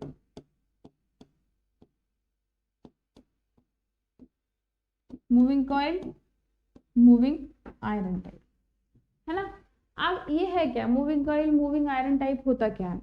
अब डिफ्लेक्टिंग इंस्ट्रूमेंट जैसे कि हमने पढ़े और मैंने डिफ्लेक्शन टाइप इंस्ट्रूमेंट बताया, उसमें भी हम इंडिकेटिंग इंस्ट्रूमेंट हमने बताया कि इसमें पॉइंटर होता है और पॉइंटर को एक डिफ्लेक्टिंग टॉर्क की जरूरत होगी और ये पॉइंटर मूव करेगा। तो इस पॉइंटर को मूव कराने के लिए हम इस पॉइंटर को अटैच करते हैं या तो कॉइल से या एक मूविंग आयरन या एक आयरन पीस से। अगर ये पॉइंटर हमारा किसी कॉइल से अटैच है, वो कॉइल मूव करेगी और कॉइल के साथ साथ जो पॉइंटर हमने उसके साथ अटैच कर दिया, जब कॉइल मूव करेगी तो पॉइंटर भी वैसे ही मूव करेगा।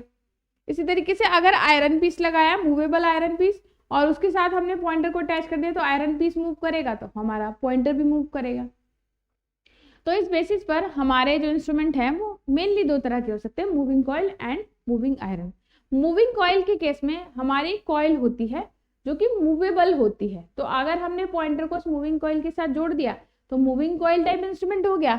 और अगर हमने एक आयरन पीस लिया विच इज मूवेबल, जो कि फ्री टू मूव है, और हम उस आयरन पीस के साथ अपने पॉइंटर को जोड़ दें तो हमारा मूविंग आयरन टाइप इंस्ट्रूमेंट कहलाएगा। और मूविंग कॉइल में फर्दर फिर हमारे दो टाइप हो सकते हैं, एक हमारा पीएमएमसी जो ये अभी हम पढ़ेंगे, और दूसरा डायनामो टाइप मीटर। यानी मूविंग कॉइल के भी फर्दर दो टाइप होंगे और मूविंग आयरन के भी दो टाइप होंगे, attraction type and repulsion type. तो मूविंग कॉइल में सबसे पहले जो इंपॉर्टेंट है वो है हमारा पीएमएमसी। पीएमएमसी का पूरा नाम है permanent magnet moving coil instrument. तो आपको एक चीज तो इसके नाम से पता चल गई होगी, परमानेंट मैग्नेट मूविंग कॉइल, यानी हमारा मूविंग कॉइल टाइप इंस्ट्रूमेंट है। और इसमें परमानेंट मैग्नेट वर्ड का भी यूज हुआ है, यानी इसमें एक परमानेंट मैग्नेट का भी यूज किया जाता है। The instrument which use the permanent magnet for creating the stationary magnetic field between which the coil moves is known as the permanent magnet moving coil और PMMC इंस्ट्रूमेंट। एक ऐसा instrument जिसमें एक मैग्नेटिक फील्ड को generate करने के लिए हम परमानेंट मैग्नेट का यूज करते हैं और उस मैग्नेटिक फील्ड के अंदर हमारी कॉइल मूव करती है, तो इस तरह के इंस्ट्रूमेंट को हम permanent magnet moving coil type instrument कहते हैं। It operates on the principle of that the torque is exerted on the moving coil placed in the field of the permanent magnet. The PMMC instrument gives the accurate result for DC measurement. आपको पता होगा कि अगर कोई हम magnetic field produce करते हैं, ये हमारा मैग्नेटिक फील्ड है, ये हमने N और S जनरेटर का प्रिंसिपल भी आपने पढ़ा होगा, और इसके बीच हमने एक मैग्नेटिक फील्ड जनरेट कर दिया, एक स्टेशनरी मैग्नेटिक फील्ड लगा दिया, और इस मैग्नेटिक फील्ड के अंदर हमने क्या रख दी, एक कॉइल रख दी। ठीक है, तो ये कॉइल क्या करती है, ये कॉइल इसकी वजह से घूमने लगेगी। कब? अगर हम इसमें सप्लाई जोड़ देंगे। अगर हम इसको सप्लाई से जोड़ेंगे, अगर हम इसमें सप्लाई कनेक्ट करेंगे तो ये कॉइल क्या करेगी, मूव करने लगती है, फोर्स का एक्सपीरियंस करती है और ये कॉइल हमारे कॉइल में टॉर्क जनरेट हो जाता है। ये मोटर में भी आपने पढ़ा है ना, मोटर जनरेटर का प्रिंसिपल इसी तरीके से हमारा काम करता है। तो ये जो हमारा पीएमसी इंस्ट्रूमेंट है, इसके लिए मैग्नेटिक फील्ड जनरेट करने के लिए हमने परमानेंट मैग्नेट का यूज करा है और हमने एक कॉइल ली है जो कि मूविंग कॉइल है। परमानेंट मैग्नेटिक फील्ड जैसे जनरेट होगा यानी कि स्टेशनरी मैग्नेटिक फील्ड जनरेट होगा और इसमें हमने कॉइल रखी है, तो ये कॉइल में एक टॉर्क यानी फोर्स का एक्सपीरियंस करेगी और कॉइल हमारा रिजल्टेंटली मूव करने लगेगी और मूवमेंट के कारण हमारा पॉइंटर भी मूव करेगा। इसी कॉन्सेप्ट पर हमारा पीएमसी इंस्ट्रूमेंट काम करता है। The moving coil and permanent magnet are the main parts of the instrument. The parts of the PMC instruments are as follows. तो आप यहाँ इसका पहले डायग्राम देखें कि हमारा पीएमसी इंस्ट्रूमेंट जो होता है, और ये डायग्राम आपको बनाना है क्योंकि पीएमसी टॉपिक बहुत इंपॉर्टेंट है। Permanent magnet, moving coil instrument बहुत ज्यादा इंपॉर्टेंट, तो इसके सारी थ्योरी और इसका जो डायग्राम है आपको अच्छे से बनाना आना चाहिए। तो आप देख रहे हैं यहाँ हमारी परमानेंट मैग्नेट है, नॉर्थ साउथ एनएस मेंशन किया है, इसके बीच में हमारी क्या है, कोर है जिसपे कॉइल हमारी होती है फॉर्मर पर लिपटी हुई, ठीक है। यहाँ पर इस मैग्नेटिक फील्ड के अंदर हमारी एक मूविंग कॉइल रखी हुई है और अब मूविंग कॉइल के साथ ही हम क्या करेंगे, पॉइंटर को अटैच करेंगे, ठीक है। मूविंग कॉइल के साथ ही पॉइंटर को हमने अटैच कर दिया। आपको ये डायग्राम अच्छा लग रहा है, ये वाला बना सकते हैं, या आपने नोट से, बुक से, कहीं और से कोई डायग्राम देखा तो उसको भी बना सकते हैं। जो आपको इजी लगे, जिसमें आप बनाने में कंफर्टेबल हो वो डायग्राम बनाएं, बट बनाएं जरूर, ठीक है। तो हमने क्या करा, एक मैग्नेटिक फील्ड जो कि परमानेंट मैग्नेट की हेल्प से जनरेट किया, उसके बीच में हमने कॉइल रखी है, कॉइल के साथ हमने पॉइंटर को अटैच कर दिया। साथ ही साथ आप देख रहे हैं पॉइंटर के लिए हमने कंट्रोलिंग टॉर्क प्रोड्यूस करने के लिए बैलेंस वेट इसमें लगाया है, स्प्रिंग हमने जोड़ी है और हमारा पिवेट और जेवल बेरिंग लगे हुए हैं और स्केल पर हमारा पॉइंटर हमारा घूमेगा। साथ ही साथ नीचे आप देख रहे हैं यहाँ पर हमने क्या करा है, मूविंग कॉइल लगाई है, रेडियल फील्ड लगाया है, बैलेंसिंग वेट लगाया है, यानी डैम्पिंग के लिए भी हमने अरेंजमेंट किया है। तो आपको ये डायग्राम आसान लग रहा है, जो भी इजी डायग्राम आपको लगे वो आप बना सकते हैं। तो हमारे इसमें अरेंजमेंट क्या क्या है, पहला है मूविंग कॉइल। मूविंग कॉइल हमारा वो करंट कैरिंग पार्ट होता है इंस्ट्रूमेंट का, जो कि फ्रीली मूव कर सकता है मैग्नेटिक फील्ड के अंदर, और इसी मूविंग कॉइल के साथ हम अपने पॉइंटर को अटैच कर देते हैं। ये इस पर हम अपनी कॉपर वायर की वाइंडिंग करते हैं, ठीक। दूसरा है मैग्नेटिक सिस्टम। मैग्नेटिक सिस्टम में हम परमानेंट मैग्नेट का यूज करते हैं जो कि हमारी स्टेशनरी मैग्नेट होती है और इन्हीं की वजह से हम एक स्टेशनरी मैग्नेटिक फील्ड जनरेट करते हैं। फिर हमारा कंट्रोल मैकेनिज्म, पीएमसी इंस्ट्रूमेंट में कंट्रोलिंग टॉर्क ऑब्टेन करने के लिए हम क्या करते हैं, स्प्रिंग्स का यूज करते हैं, क्योंकि हमारी नॉर्मली फास्फर ब्रोंज की बनी होती है। साथ ही साथ डैम्पिंग के लिए भी डैम्पिंग अरेंजमेंट करते हैं, ठीक है, और पॉइंटर एंड स्केल होता है। तो इस तरीके से हमारा पीएमसी इंस्ट्रूमेंट काम करता है। और पीएमसी इंस्ट्रूमेंट में मोस्टली अगर हम बात करें तो पीएमसी इंस्ट्रूमेंट का कई बार एरर वाला क्वेश्चन भी आपसे पूछ लिया जाता है कि permanent magnet moving coil instrument में कौन कौन सी एरर हो सकती है, कौन कौन से पार्ट में हो सकते हैं। जैसे पहले हमारे मैग्नेट वाला जो पार्ट है, यानी हमारा कह लीजिए मैग्नेटिक फील्ड प्रोड्यूस करने वाला जो पार्ट है, जो कि हमारी परमानेंट मैग्नेट है, उसमें भी एरर हो सकती है। The heat and vibration reduce the life span of the permanent magnet. This treatment also reduces the magnetism of the magnet. Dimagnetism is the property of attraction repulsion of the magnet. The weakness of the magnet decreases the deflection of the coil. अगर आपकी magnet है वही खराब हो जाए, magnet वो proper magnetic field generate ना कर पाए, तो आपके इस पूरे इंस्ट्रूमेंट में एरर हो सकती है। स्प्रिंग, कई बार स्प्रिंग के पुराने होने की वजह से, स्प्रिंग में कोरोजन इफेक्ट की वजह से, ऑक्साइडेशन होने की वजह से स्प्रिंग हमारी वीक पड़ जाती है। The weakness of the spring increases the deflection of the moving coil. अगर हमारी स्प्रिंग वीक हो जाएंगी तो उससे क्या होगा, स्प्रिंग वीक हो जाएगी तो कंट्रोलिंग टॉर्क कम प्रोड्यूस कर पाएंगे। कंट्रोलिंग टॉर्क कम प्रोड्यूस करेंगी तो क्या होगा, डिफ्लेक्शन ज्यादा होगा, यानी इंस्ट्रूमेंट एक्चुअल वैल्यू से ज्यादा रीडिंग दिखाएगा, क्योंकि हमारा जो कंट्रोलिंग मैकेनिज्म है वो काम नहीं कर पाएगा। तो स्प्रिंग की एजिंग की वजह से, स्प्रिंग में प्रॉब्लम होने की वजह से भी हमारी एरर हो जाती है। मूविंग कॉइल में भी प्रॉब्लम हो जाती है। The error exist in the coil when their range is extended from the given limit by the use of the shunt. The error occurs because of the change of the coil resistance. अगर हम इसमें shunt का use करते हैं तो extra resistance add करने की वजह से हमारी एरर हो जाती है और इस तरीके से जो हमारी वैल्यू है वो एक्यूरेट नहीं आ पाती। क्लियर। अब पीएमसी इंस्ट्रूमेंट जो है इनके बहुत सारे एडवांटेज हैं, जिसके कारण से PMC instrument most popular instruments हमारे होते हैं। क्यों? पहला, the scale of the PMC instrument is correctly divided, uniformly divided होता है और इनका जो पावर कंजप्शन है वो बहुत ही क्या होता है, हमारा कम होता है। पीएमसी इंस्ट्रूमेंट की एक्यूरेसी बहुत अच्छी होती है और साथ ही साथ इसकी वजह से हम सिंगल डिवाइस की मदद से बहुत सारी रेंज ऑफ वोल्टेज और करंट का मेजरमेंट कर सकते हैं। मल्टीप्लायर और शंट का यूज करके। आगे बात भी करेंगे कि मल्टीप्लायर शंट क्या होते हैं। बेसिकली वोल्टमीटर और एमीटर की रेंज को एक्सटेंड करने के लिए हम मल्टीप्लायर और शंट्स का यूज करते हैं, जिसकी हेल्प से हम मल्टीपल रेंज की करंट और वोल्टेज का मेजरमेंट कर सकते हैं। तो इसको हम कहते हैं range extension of voltmeter and ammeter. आगे करेंगे और इम्पोर्टेंट भी है।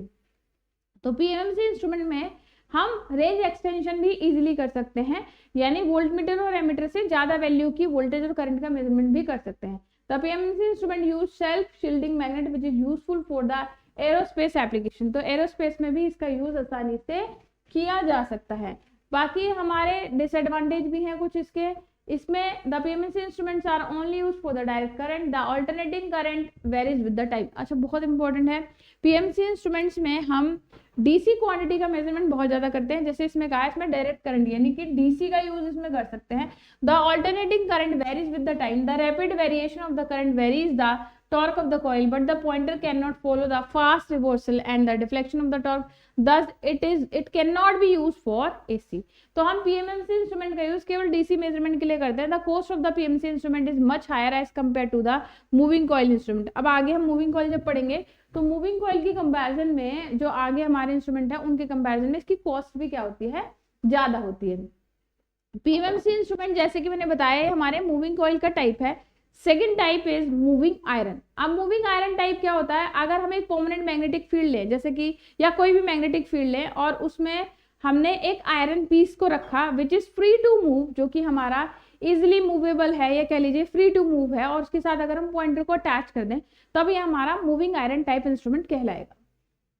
The instrument in which the moving iron is used for measuring the flow of current or voltage is known as the moving iron instrument। एक ऐसा instrument जिसमें हम जो हमारा आयरन पीस है वो क्या है, मूविंग आयरन पीस है या कह लीजिए free to move iron piece है, जिससे हम करंट और वोल्टेज का मेजरमेंट करते हैं, वो हमारा मूविंग आयरन टाइप इंस्ट्रूमेंट कहलाता है। It works on the principal that the iron place near the magnet attracts toward it. भाई जब हम मैग्नेटिक फील्ड के पास किसी आयरन पीस को रखते हैं तो वो उससे अट्रैक्ट होता है। आप सभी को पता भी, हम बहुत मैग्नेट से आप भी खेले होंगे कि जब हम मैग्नेट से खेलते हैं हम देखते हैं कि जो आयरन पीसेस होते हैं मैग्नेट की तरफ अट्रैक्ट होते हैं। तो इसी पर ही हमारा काम करता है। The force of attraction depends on the strength of magnetic field. अब वो कितनी तेजी से आयरन पीस को अपनी तरफ अट्रैक्ट करेगा ये हमारी मैग्नेटिक फील्ड की स्ट्रेंथ पर डिपेंड करता है। मूविंग आयरन टाइप इंस्ट्रूमेंट जो है इस पे हम इसका कंस्ट्रक्शन में क्या क्या होता है, द प्लेट और vane of soft iron used as the moving element of the instrument. इस इंस्ट्रूमेंट में मूविंग एलिमेंट की फॉर्म में हम एक आयरन की डिस्क या कह लीजिए आयरन की वेन का यूज करते हैं। The vane is so placed that it can freely move in the magnetic field of the stationary coil. इस आयरन के पीस को या कह लीजिए आयरन की वेन को, आयरन की प्लेट को इस तरीके से अरेंज करते हैं कि इसका एक पॉइंट तो हमारा हिंज्ड होता है, जुड़ा हुआ होता है। जैसे मैंने इसका एक पॉइंट हिंज कर दिया और दूसरा पॉइंट क्या है, फ्री टू मूव। तो बिल्कुल वैसे ही जैसे कि मान लो मैं कहने लगूं कि ये आयरन का पीस है, ये आयरन का पीस है, इसका एक सिरा तो मैंने अटैच कर दिया, हिंज कर दिया, लेकिन ये सिरा फ्रीली मूव, जैसे आप देखते हैं डोर्स में होता है, आपके घरों में डोर विंडो लगे होते हैं तो आप देखते हैं डोर का एक साइड तो हिंज है आपका, लेकिन दूसरा साइड फ्री टू मूव है। ठीक वैसे ही हमने आयरन पीस का अरेंजमेंट यहाँ करना होता है और इस तरीके से ये आयरन पीस मैग्नेटिक फील्ड में मूव करता है। The conductor makes the stationary coil and it is excited by the voltage और current whose magnetic magnitude is used to be measured. अब जैसे कि पीएमएमसी इंस्ट्रूमेंट में हुआ था, पीएमएमसी इंस्ट्रूमेंट में तो हमने परमानेंट मैग्नेटिक फील्ड प्रोड्यूस किया था with the help of permanent magnet, यानी परमानेंट मैग्नेट उठा के लगा दिए और ये एक परमानेंट मैग्नेटिक फील्ड जनरेट करते रहेंगे दोनों, नॉर्थ पोल साउथ पोल। लेकिन मूविंग आयरन के केस में हम क्या करते हैं, ऐसा अरेंजमेंट करते हैं कि हम इलेक्ट्रोमैग्नेटिक फील्ड प्रोड्यूस करते हैं। यानी हम क्या करेंगे, मैग्नेटिक पोल होंगे जिन पर कॉइल लिपटी हुई होगी, जैसे उस कॉइल में करंट फ्लो होगी तो वो मैग्नेटिक फील्ड जनरेट करेंगे। सप्लाई हटा लेंगे तो कोई मैग्नेटिक फील्ड नहीं होगा। तो यहाँ मूविंग आयरन में हमने कुछ ऐसा अरेंजमेंट करा है कि जैसे कॉइल में एक्साइटिंग कॉइल हमारी यूज होती है और एक्साइटिंग कॉइल में जैसे ही करंट का फ्लो होगा तो एक मैग्नेटिक फील्ड जनरेट हो जाएगा और उस मैग्नेटिक फील्ड के अंदर रखा हुआ जो हमारा आयरन पीस है वो अट्रैक्ट होगा उस मैग्नेटिक फील्ड की तरफ। ठीक है, अब इसकी वर्किंग क्या है, अब इसकी वर्किंग हमारी क्या हो जाएगी, working of the moving iron type. तो नॉर्मली हम क्या करते हैं, कॉपर या एल्यूमिनियम वायर का यूज करते हैं एक कॉइल के फॉर्म में। The strength of the magnetic field induced by the electromagnet is directly proportional to the current passes through it. यानी इलेक्ट्रोमैग्नेट बनाने के लिए हमने कॉपर या एल्यूमिनियम कॉइल का यूज किया है। जैसे इस कॉपर या एल्यूमिनियम कॉइल में करंट का फ्लो होता है तो एक मैग्नेटिक फील्ड स्टैब्लिश हो जाता है। अब इस मैग्नेटिक फील्ड का स्ट्रेंथ कितना ज्यादा या कम होगा ये डिपेंड करता है कि उस कॉइल में फ्लो होने वाली जो करंट है उसका मैग्नीट्यूड कितना है। अगर कॉइल में करंट बहुत ज्यादा होगी तो ज्यादा स्ट्रॉन्ग मैग्नेटिक फ्लक्स डेवलप होगा, स्ट्रॉन्ग मैग्नेटिक फील्ड होगा। अगर करंट का मैग्नीट्यूड कम होगा तो हमारा वीक मैग्नेटिक फील्ड डेवलप होगा। बेसिकली यहाँ इलेक्ट्रोमैग्नेट्स में जो हमारा इलेक्ट्रोमैग्नेटिक फील्ड डेवलप हो रहा है ये डायरेक्टली हमारा डिपेंड कर रहा है किस पर, करंट के मैग्नीट्यूड पर। द प्लेट्स और vane of the iron passes through the coil increases the inductance of the stationary coil. Simply मैं डायग्राम पे जाऊंगी सीधे कि हमारा ये कैसे काम करता है। तो आपको ये तो पता चल गया कि हमारी इलेक्ट्रोमैग्नेट होंगी जिस पर हमारी कॉपर या एल्यूमिनियम की बाइंडिंग लिपटी होती है। जैसे ही करंट फ्लो करेंगे उस करंट के अकॉर्डिंग हमारा एक इलेक्ट्रोमैग्नेटिक फील्ड डेवलप होगा। उस इलेक्ट्रोमैग्नेटिक फील्ड या कह लीजिए स्टेशनरी मैग्नेटिक फील्ड के अंदर हमारी आयरन का पीस रखा हुआ है। आप ये मूविंग आयरन इंस्ट्रूमेंट जो है इनको फर्दर क्लासिफाई कर सकते हैं अट्रैक्शन एंड रिपल्शन टाइप में। The attraction and the repulsion are the types of moving iron instrument, their detail explanation is shown below. अब पहला है हमारा अट्रैक्शन टाइप। अगर हमने कुछ ऐसा अरेंजमेंट किया कि जो हमारा आयरन पीस है उस पर हमारा मैग्नेटिक फील्ड क्या लगाए, एक अट्रैक्शन फोर्स लगाए। आपको पता है मैग्नेटिक कॉन्सेप्ट आपने पढ़े होंगे कि जो सेम पोल है वो हमारे क्या करते हैं, एक दूसरे को रिपेल करते हैं, अपोजिट पोल एक दूसरे को अट्रैक्ट करते हैं। तो एक तरह से रिपेल्शन और अट्रैक्शन फोर्स काम करता है। The instrument in which the iron plate attracts from the weaker field towards the stronger field. यानी अगर हमारा अरेंजमेंट ऐसा हो कि जिसमें आयरन पीस जो है वो वीक फील्ड से स्ट्रॉन्ग फील्ड की तरफ अट्रैक्ट कर लिया जाए तो उसे हम कहेंगे अट्रैक्शन टाइप। अब अट्रैक्शन टाइप इंस्ट्रूमेंट में हम देखेंगे, इसका डायग्राम देखेंगे तो आपको बहुत अच्छे समझ में आ जाएगा। देखिए ये हमारा मूविंग आयरन पीस है या कह लीजिए आयरन की प्लेट है या आयरन की वेन है जो कि फ्री टू मूव है। इसका एक पॉइंट हमारा हिंज है और दूसरा जो एंड है वो फ्री टू मूव है। अब इसके अलावा आप देखेंगे यहाँ हमारी कॉइल वाइंडिंग है, ये कॉइल वाइंडिंग क्या करेंगे, एक मैग्नेटिक फील्ड डेवलप करेंगे। इलेक्ट्रोमैग्नेट्स हैं बेसिकली, इलेक्ट्रोमैग्नेट्स पर हमने कॉइल लपेटी हुई है। रेड रेड डॉट्स जो आपको दिखाई दे रहे हैं ये कॉइल को रिप्रेजेंट कर रहे हैं। जैसे इस कॉइल में करंट फ्लो होगा तो एक मैग्नेटिक फील्ड डेवलप हो जाएगा। इस मैग्नेटिक फील्ड के बीच में हमारी रखी हुई है कॉइल। तो कॉइल क्या होगी, एक मैग्नेटिक फील्ड की तरफ क्या होगी, अट्रैक्ट होगी, अट्रैक्शन फोर्स इस पे काम करेगा। और क्योंकि ये जो कॉइल ये जो डिस्क है हमारी ये फ्री टू मूव है तो ये क्या करेगी, हमारी स्ट्रॉन्ग मैग्नेटिक फील्ड की तरफ मूव करेगी। और जैसे ये मूव करेगी इसका पॉइंटर भी इससे अटैच है तो जैसे जैसे हमारी ये डिस्क मूव करेगी वैसे वैसे हमारा पॉइंटर भी मूव करेगा। बाकी इसके अलावा आप देख रहे हैं पॉइंटर के साथ हमने कंट्रोलिंग टॉर्क अटेन करने के लिए बैलेंस वेट लगाया है और डैम्पिंग के लिए हमने एयर डैम्पिंग का यूज किया है, एयर फ्रिक्शन डैम्पिंग का भी यूज किया है। Another type is repulsion type instrument. The repulsion type instrument has two vanes और iron plates. इसमें हम दो iron plate या दो iron vanes का यूज करेंगे।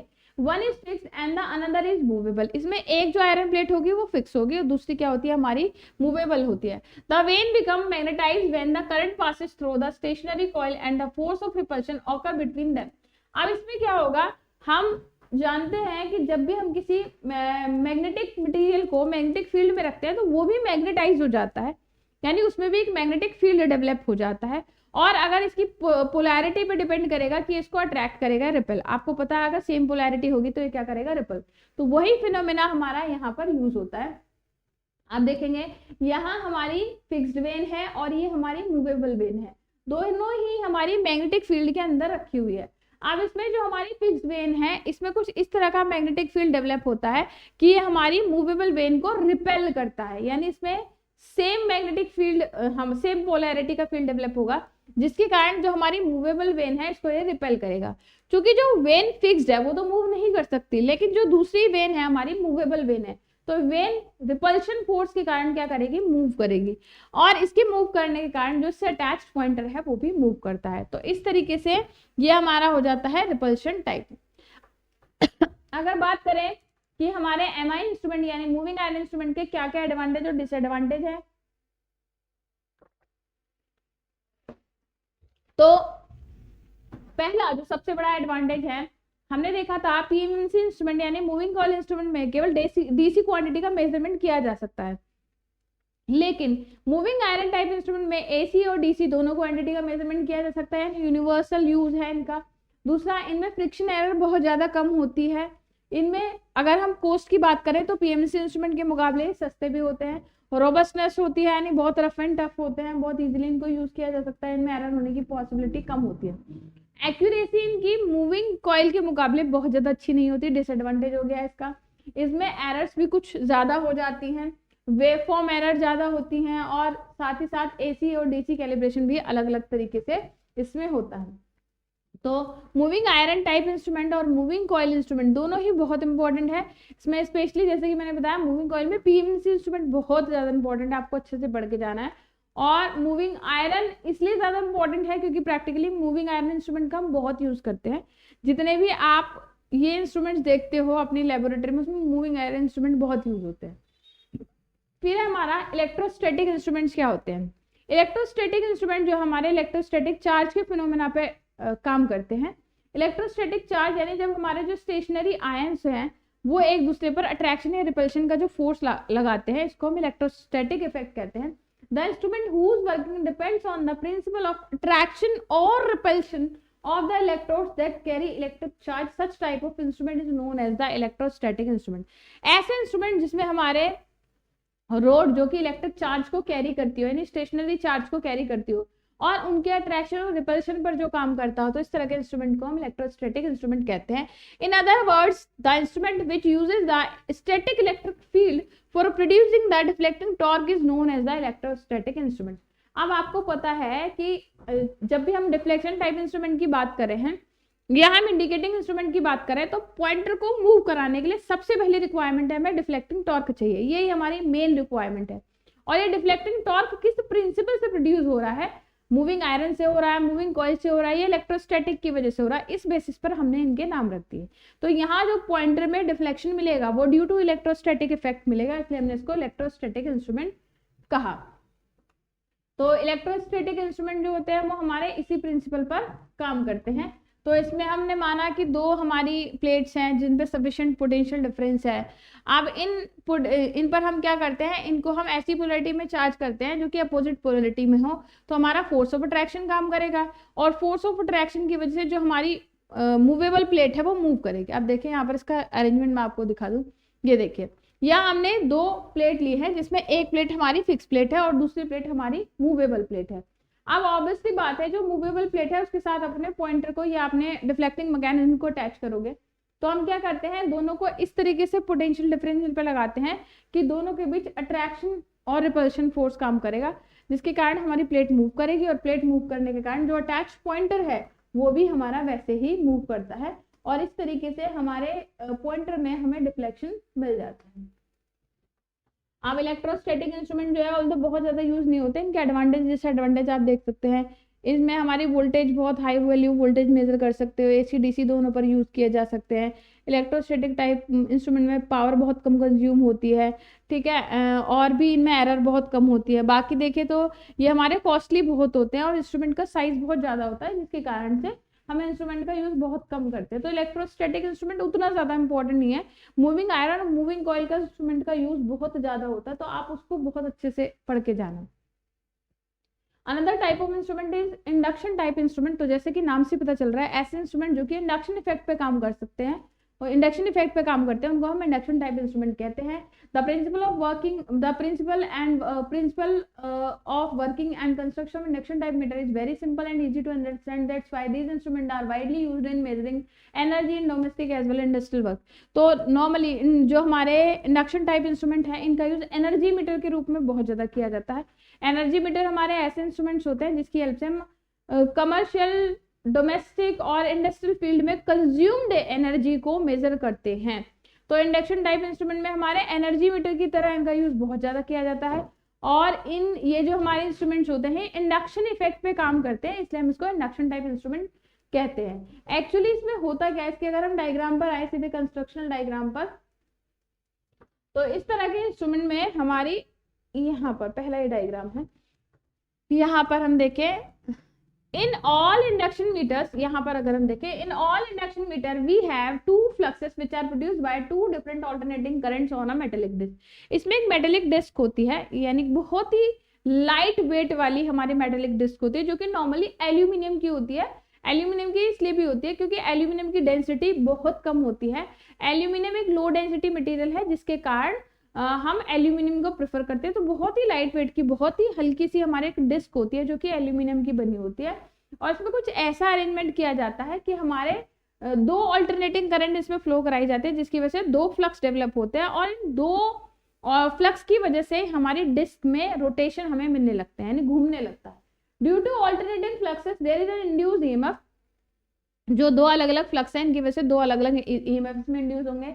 The EMF produces at what point interacts with the alternating current of the other side, resulting in the production of torque। तो इसकी वजह से दोनों में एक टॉर्क प्रोड्यूस होता है, दोनों की वजह से, और हमारी डिस्क जो है घूमने लगती है। इसके अगर हम अगर कंस्ट्रक्शन डायग्राम की बात करें तो इसके बहुत सारे मैकेनिज्म में बहुत सारे पार्ट है। पहला है ड्राइविंग पार्ट, दूसरा मूविंग सिस्टम, फिर हमारा ब्रेकिंग सिस्टम। ड्राइविंग सिस्टम में हमारी इलेक्ट्रोमैग्नेट लगी होती है, जो जिसमें हमारी प्रेशर कॉइल और करंट कॉइल लगी होती है। ये डायग्राम में आपको यहाँ पर दिखा रखा है कि हमारी दो प्रेशर कॉइल होंगी, आपको दिखाई दे रही है, और हमारी करंट कॉइल भी होती है, जिनकी वजह से हमारा मूविंग सिस्टम काम करता है। दो इलेक्ट्रोमैग्नेट लगी होती है on which pressure coil and current coils are wound. Electromagnet पर लगी होती है हमारी प्रेशर कॉइल और हमारी करंट कॉइल। मूविंग सिस्टम होता है in order to reduce friction to greater extent floating shaft energy meter is used. तो बेसिकली हमारी बहुत सारी ब्रेकिंग सिस्टम, काउंटिंग सिस्टम, यानी जो भी रीडिंग आई है वो हमारी काउंटिंग सिस्टम में मेजर होती है। तो एक तरह से moving system, braking system, counting system और हमारा हो गया ड्राइविंग सिस्टम। तो चार तरह के मेन सिस्टम इसके अंदर होते हैं। एडवांटेज की बात करें, देयर आर इनएक्सपेंसिव, बहुत ही सस्ते होते हैं। साथ साथ high torque ratio, high torque weight ratio इनका होता है, जिसकी वजह से एक्यूरेसी इनकी बढ़िया होती है, और वाइड रेंज ऑफ टेम्परेचर पर भी बहुत आसानी से ये काम कर सकते हैं। तो इस तरीके से हमारे इंडक्शन टाइप इंस्ट्रूमेंट जो है बहुत पॉपुलर हैं, स्पेसिफिकली इलेक्ट्रिक एनर्जी को मेजर करने के लिए। अब इन इंडक्शन टाइप इंस्ट्रूमेंट्स जो में बहुत सारी हमारी एरर्स भी होती हैं। हालांकि आपको पता है अब एनर्जी मीटर में हमारे इंडक्शन टाइप एनर्जी मीटर का यूज नहीं होता, अब तो उनकी जगह हमारे स्मार्ट मीटर्स ने, डिजिटल मीटर ने ले लिए। पहले इंडक्शन टाइप जो इंस्ट्रूमेंट थे उसमें हमारा energy meter, induction type energy meter बहुत ज्यादा पॉपुलर था।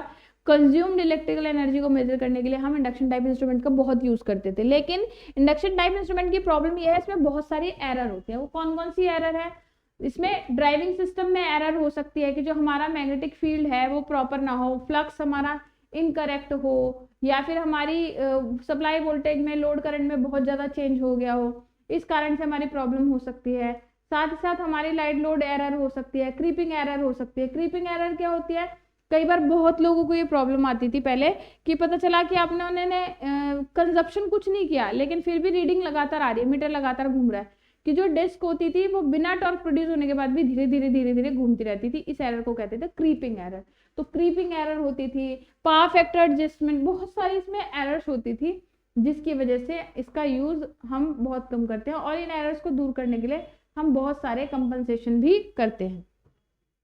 अब लास्ट में ये पूरा टॉपिक एक ही है, इंडक्शन टाइप इंस्ट्रूमेंट, इसका कंस्ट्रक्शन, इसमें कौन कौन से हमारे सिस्टम है, driving system, moving system, braking system, और इसमें होने वाली एरर, उसका कंपनसेशन कैसे करते, पूरा एक ही टॉपिक है। अब उसके बाद जैसे कि हमने बताया था, एमीटर और वोल्ट मीटर दो बहुत ही इंपॉर्टेंट हमारे इंस्ट्रूमेंट है, जिनकी हेल्प से हम क्या करते हैं, अपनी करंट और वोल्टेज का मेजरमेंट करते हैं। अब आपको बताया था कि एमीटर और वोल्ट मीटर का रेंज एक्सटेंशन भी पॉसिबल होता है। जैसे कि मैंने बताया, इंस्ट्रूमेंट की एक स्पेसिफिक रेंज होती है, यानी minimum value of quantity and maximum value of quantity हो सकती है, जो हम उससे मेजर कर सकते हैं। जैसे मैं आपको कह रही हूँ कि 0 से 20 मिली एम्पियर का मीटर है, जो कि मिनिमम 0 एम्पियर और मैक्सिमम 20 मिली एम्पियर तक की करंट नाप सकता है, उससे ज़्यादा या कम की नहीं। बट हम रेंज एक्सटेंशन के मेथड की मदद से एमीटर और वोल्ट मीटर से की रेंज को बढ़ा भी सकते हैं। तो सबसे पहले हम देखेंगे, an ammeter is connected in series with the circuit whose current is to be measured. जिस भी सर्किट की करंट को मेजर करना है उसमें हम एमीटर को सीरीज में लगाते हैं। Therefore it should have a low resistance. तो इसलिए हमारे एमीटर का रेजिस्टेंस क्या होना चाहिए, कम होना चाहिए। On the other hand volt meter is connected in parallel. Normally हम वोल्ट मीटर को कहाँ लगाते हैं, पैरेलल में लगाते हैं, और वोल्ट मीटर का जो इंटरनल रेजिस्टेंस है वो बहुत ज्यादा होना चाहिए ताकि वो हमारी वोल्टेज को मेजर कर सके। Thus we conclude that the difference is only in the resistance of the instrument. In fact, an emitter can be converted into voltmeter by connecting a high resistance in series with it. There are 4 common devices used for the range extension of emitter and voltmeter, namely shunt, multiplier, and current and potential transformer. तो हमने देखा दोनों में ही काफी हद तक similarity है। Voltmeter और एमीटर दोनों एक तरह से एक जैसे ही होते हैं, बस क्या है, एक का कनेक्शन सीरीज में कर रहे हैं, एक का कनेक्शन पैरेलल में कर रहे हैं, एक का रेजिस्टेंस बहुत कम है, एक का रेजिस्टेंस बहुत ज्यादा। अगर हम इनके रेजिस्टेंस में चेंज कर दें तो हम इनका यूज एमीटर वोल्टमीटर की तरह कर सकते हैं। तो रेंज एक्सटेंशन के लिए 4 तरीके होते हैं, या तो हम शंट और मल्टीप्लायर का यूज करें, शंट मेथड, मल्टीप्लायर मेथड, सीटी यानी करंट ट्रांसफार्मर, और चौथा है पीटी यानी कि पोटेंशियल ट्रांसफार्मर। शंट और हमारा multipliers are use to extend the range of moving coil ammeter and voltmeter respectively.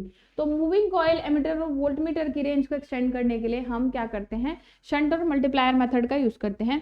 Basically ammeter की रेंज एक्सटेंशन के लिए हम शंट मेथड का यूज करते हैं, और वोल्टमीटर की रेंज एक्सटेंशन के लिए हम मल्टीप्लायर मेथड का यूज करते हैं। तो एमीटर में रेंज एक्सटेंशन के लिए जो शंट मेथड है, it is possible to extend the range of emitter by using a shunt. A shunt is a low value resistance having minimum temperature coefficient and is connected in parallel with the emitter whose range is to be extended. जिस भी emitter की range को extend करना है उसके parallel में एक लो value का रेजिस्टेंस जब हम लगा देते हैं तो ये कहलाता है शंट। तो नाम से पता चल रहा होगा, शंट यानी पैरेलल में कनेक्ट होगा, और ये लो वैल्यू का रेजिस्टेंस होता है। यानी अगर एक लो वैल्यू के रेजिस्टेंस को आप एमिटर के शंट में यानी कि पैरेलल में लगा देते हैं तो इसको हम कहते हैं shunt method. The combination is connected in series with the circuit whose current is to be measure. अब ये जो पूरा कॉम्बिनेशन है इसको हम सर्किट के सीरीज में लगाएंगे जिसकी करंट को हमें नापना है। This shunt provides a bypass for extra current because it is connected across that is in parallel with the instrument. अब हमें ज्यादा करंट को मेजर करना है, तो अगर हम अपने नॉर्मल एमीटर के केस में अगर हम मेजरमेंट करते हैं उसकी लिमिट से ज्यादा करंट उससे नापेंगे तो क्या होगा, वो डैमेज हो जाएगा, बर्नआउट हो जाएगा। लेकिन हमने क्या करा है, यहाँ एमीटर के साथ पैरेलल में एक और रेजिस्टेंस ऐड कर दिया।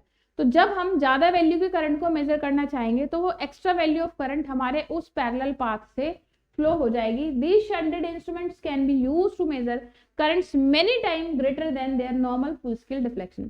तो हम इन शंट रेजिस्टेंस की मदद से बहुत हाई वैल्यू के करंट को भी मेजर कर सकते हैं, यानी जो इनकी लिमिट है उससे भी कहीं ज्यादा वैल्यू का करंट हम मेजर कर सकते हैं। तो आप देख रहे हैं ये हमारा एमीटर था, इस एमीटर के साथ शंट में यानी पैरेलल में हमने एक रेजिस्टेंस लगा दिया, तो इस मेथड को हम कहते हैं शंट मेथड।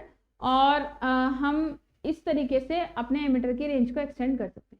सिमिलरली वोल्टमीटर की जब बात करते हैं तो वोल्टमीटर के केस में भी हम वोल्टमीटर की रेंज को एक्सटेंड कर सकते हैं। नॉर्मली जब हम वोल्टमीटर की बात करते हैं, voltmeter is a device by which you measure a voltage in any circuit, या कह लीजिए आप पोटेंशियल को मेजर करते हैं किसी सर्किट में। और पोटेंशियल मेजरमेंट के लिए हम क्या करते हैं, वोल्टमीटर को सर्किट के पैरेलल में यानी आप शंट में कनेक्शन करते हैं। और अगर इसके इंटरनल रेजिस्टेंस की बात करते हैं तो वोल्टमीटर का जो इंटरनल रेजिस्टेंस है बहुत बहुत बहुत ज्यादा होता है। ऑल्दो आइडियल वोल्टमीटर के केस में ये हमारा जो रेजिस्टेंस है ये इनफिनाइट होना चाहिए, बट प्रैक्टिकली इसका वैल्यू बहुत हाई होता है। तो जब हमें वोल्टमीटर से एक्स्ट्रा वोल्टेज को मेजर करना हो हम इसमें लगाते हैं मल्टीप्लायर, यानी ठीक उल्टा करेंगे। अब इसमें क्या कराएंगे, एक रेजिस्टेंस हम कहाँ लगाएंगे, वोल्टमीटर के सीरीज में। Multipliers are use for the range extension of voltmeters. Voltmeter की रेंज को एक्सटेंड करने के लिए हम मल्टीप्लायर का यूज करते हैं। The multiplier is a non inductive high value resistance. बिल्कुल ठीक उल्टा, एमीटर में लो वैल्यू का रेजिस्टेंस लगाएंगे, वोल्टमीटर की रेंज एक्सटेंशन के लिए हाई वैल्यू का रेजिस्टेंस लगाएंगे। एमीटर में शंट को पैरेलल में लगाते हैं और वोल्टमीटर में मल्टीप्लायर को सीरीज में लगाते हैं। तो हमने एक हाई वैल्यू का रेजिस्टेंस लगाया जो कि वोल्टमीटर के साथ सीरीज में हमने कनेक्ट किया। आप देख रहे हो ये वोल्टमीटर इसके साथ सीरीज में लगाया। अब इस पूरे अरेंजमेंट को जिस भी सर्किट की वोल्टेज नापनी है उसके पैरेलल में लगाएंगे। तो इस तरीके से ये अरेंजमेंट हमारा क्या कर देगा, एक्स्ट्रा वोल्टेज को मेजर करेगा। और हम क्या कर सकते हैं, अपने वोल्टमीटर से हाई वैल्यू को यानी उसकी रेंज से उसकी कैपेसिटी से भी ज्यादा वोल्टेज का मेजरमेंट कर सकते हैं। तो आई होप ये सारे टॉपिक आपको बहुत अच्छे से समझ में आ गए होंगे और इसी के साथ आपकी यूनिट 1 फिनिश हुई। तो आज के सिंगल लेक्चर में हमने यूनिट 1 बहुत अच्छे से आपको समझा दी। आई होप आप सभी को भी बहुत अच्छे से टॉपिक में समझ में आए होंगे। इस क्लास को देखने के बाद आप इस सारे ही टॉपिक का रिवीजन अच्छे से कीजिएगा, साथ साथ जितने भी सर्किट डायग्राम है, जितने भी कंस्ट्रक्शनल डायग्राम है, इनको भी बनाने की प्रैक्टिस कीजिएगा। मिलेंगे नेक्स्ट लेक्चर में यूनिट 2 की वन शॉट के साथ। Thank you so much. जय हिंद, जय भारत।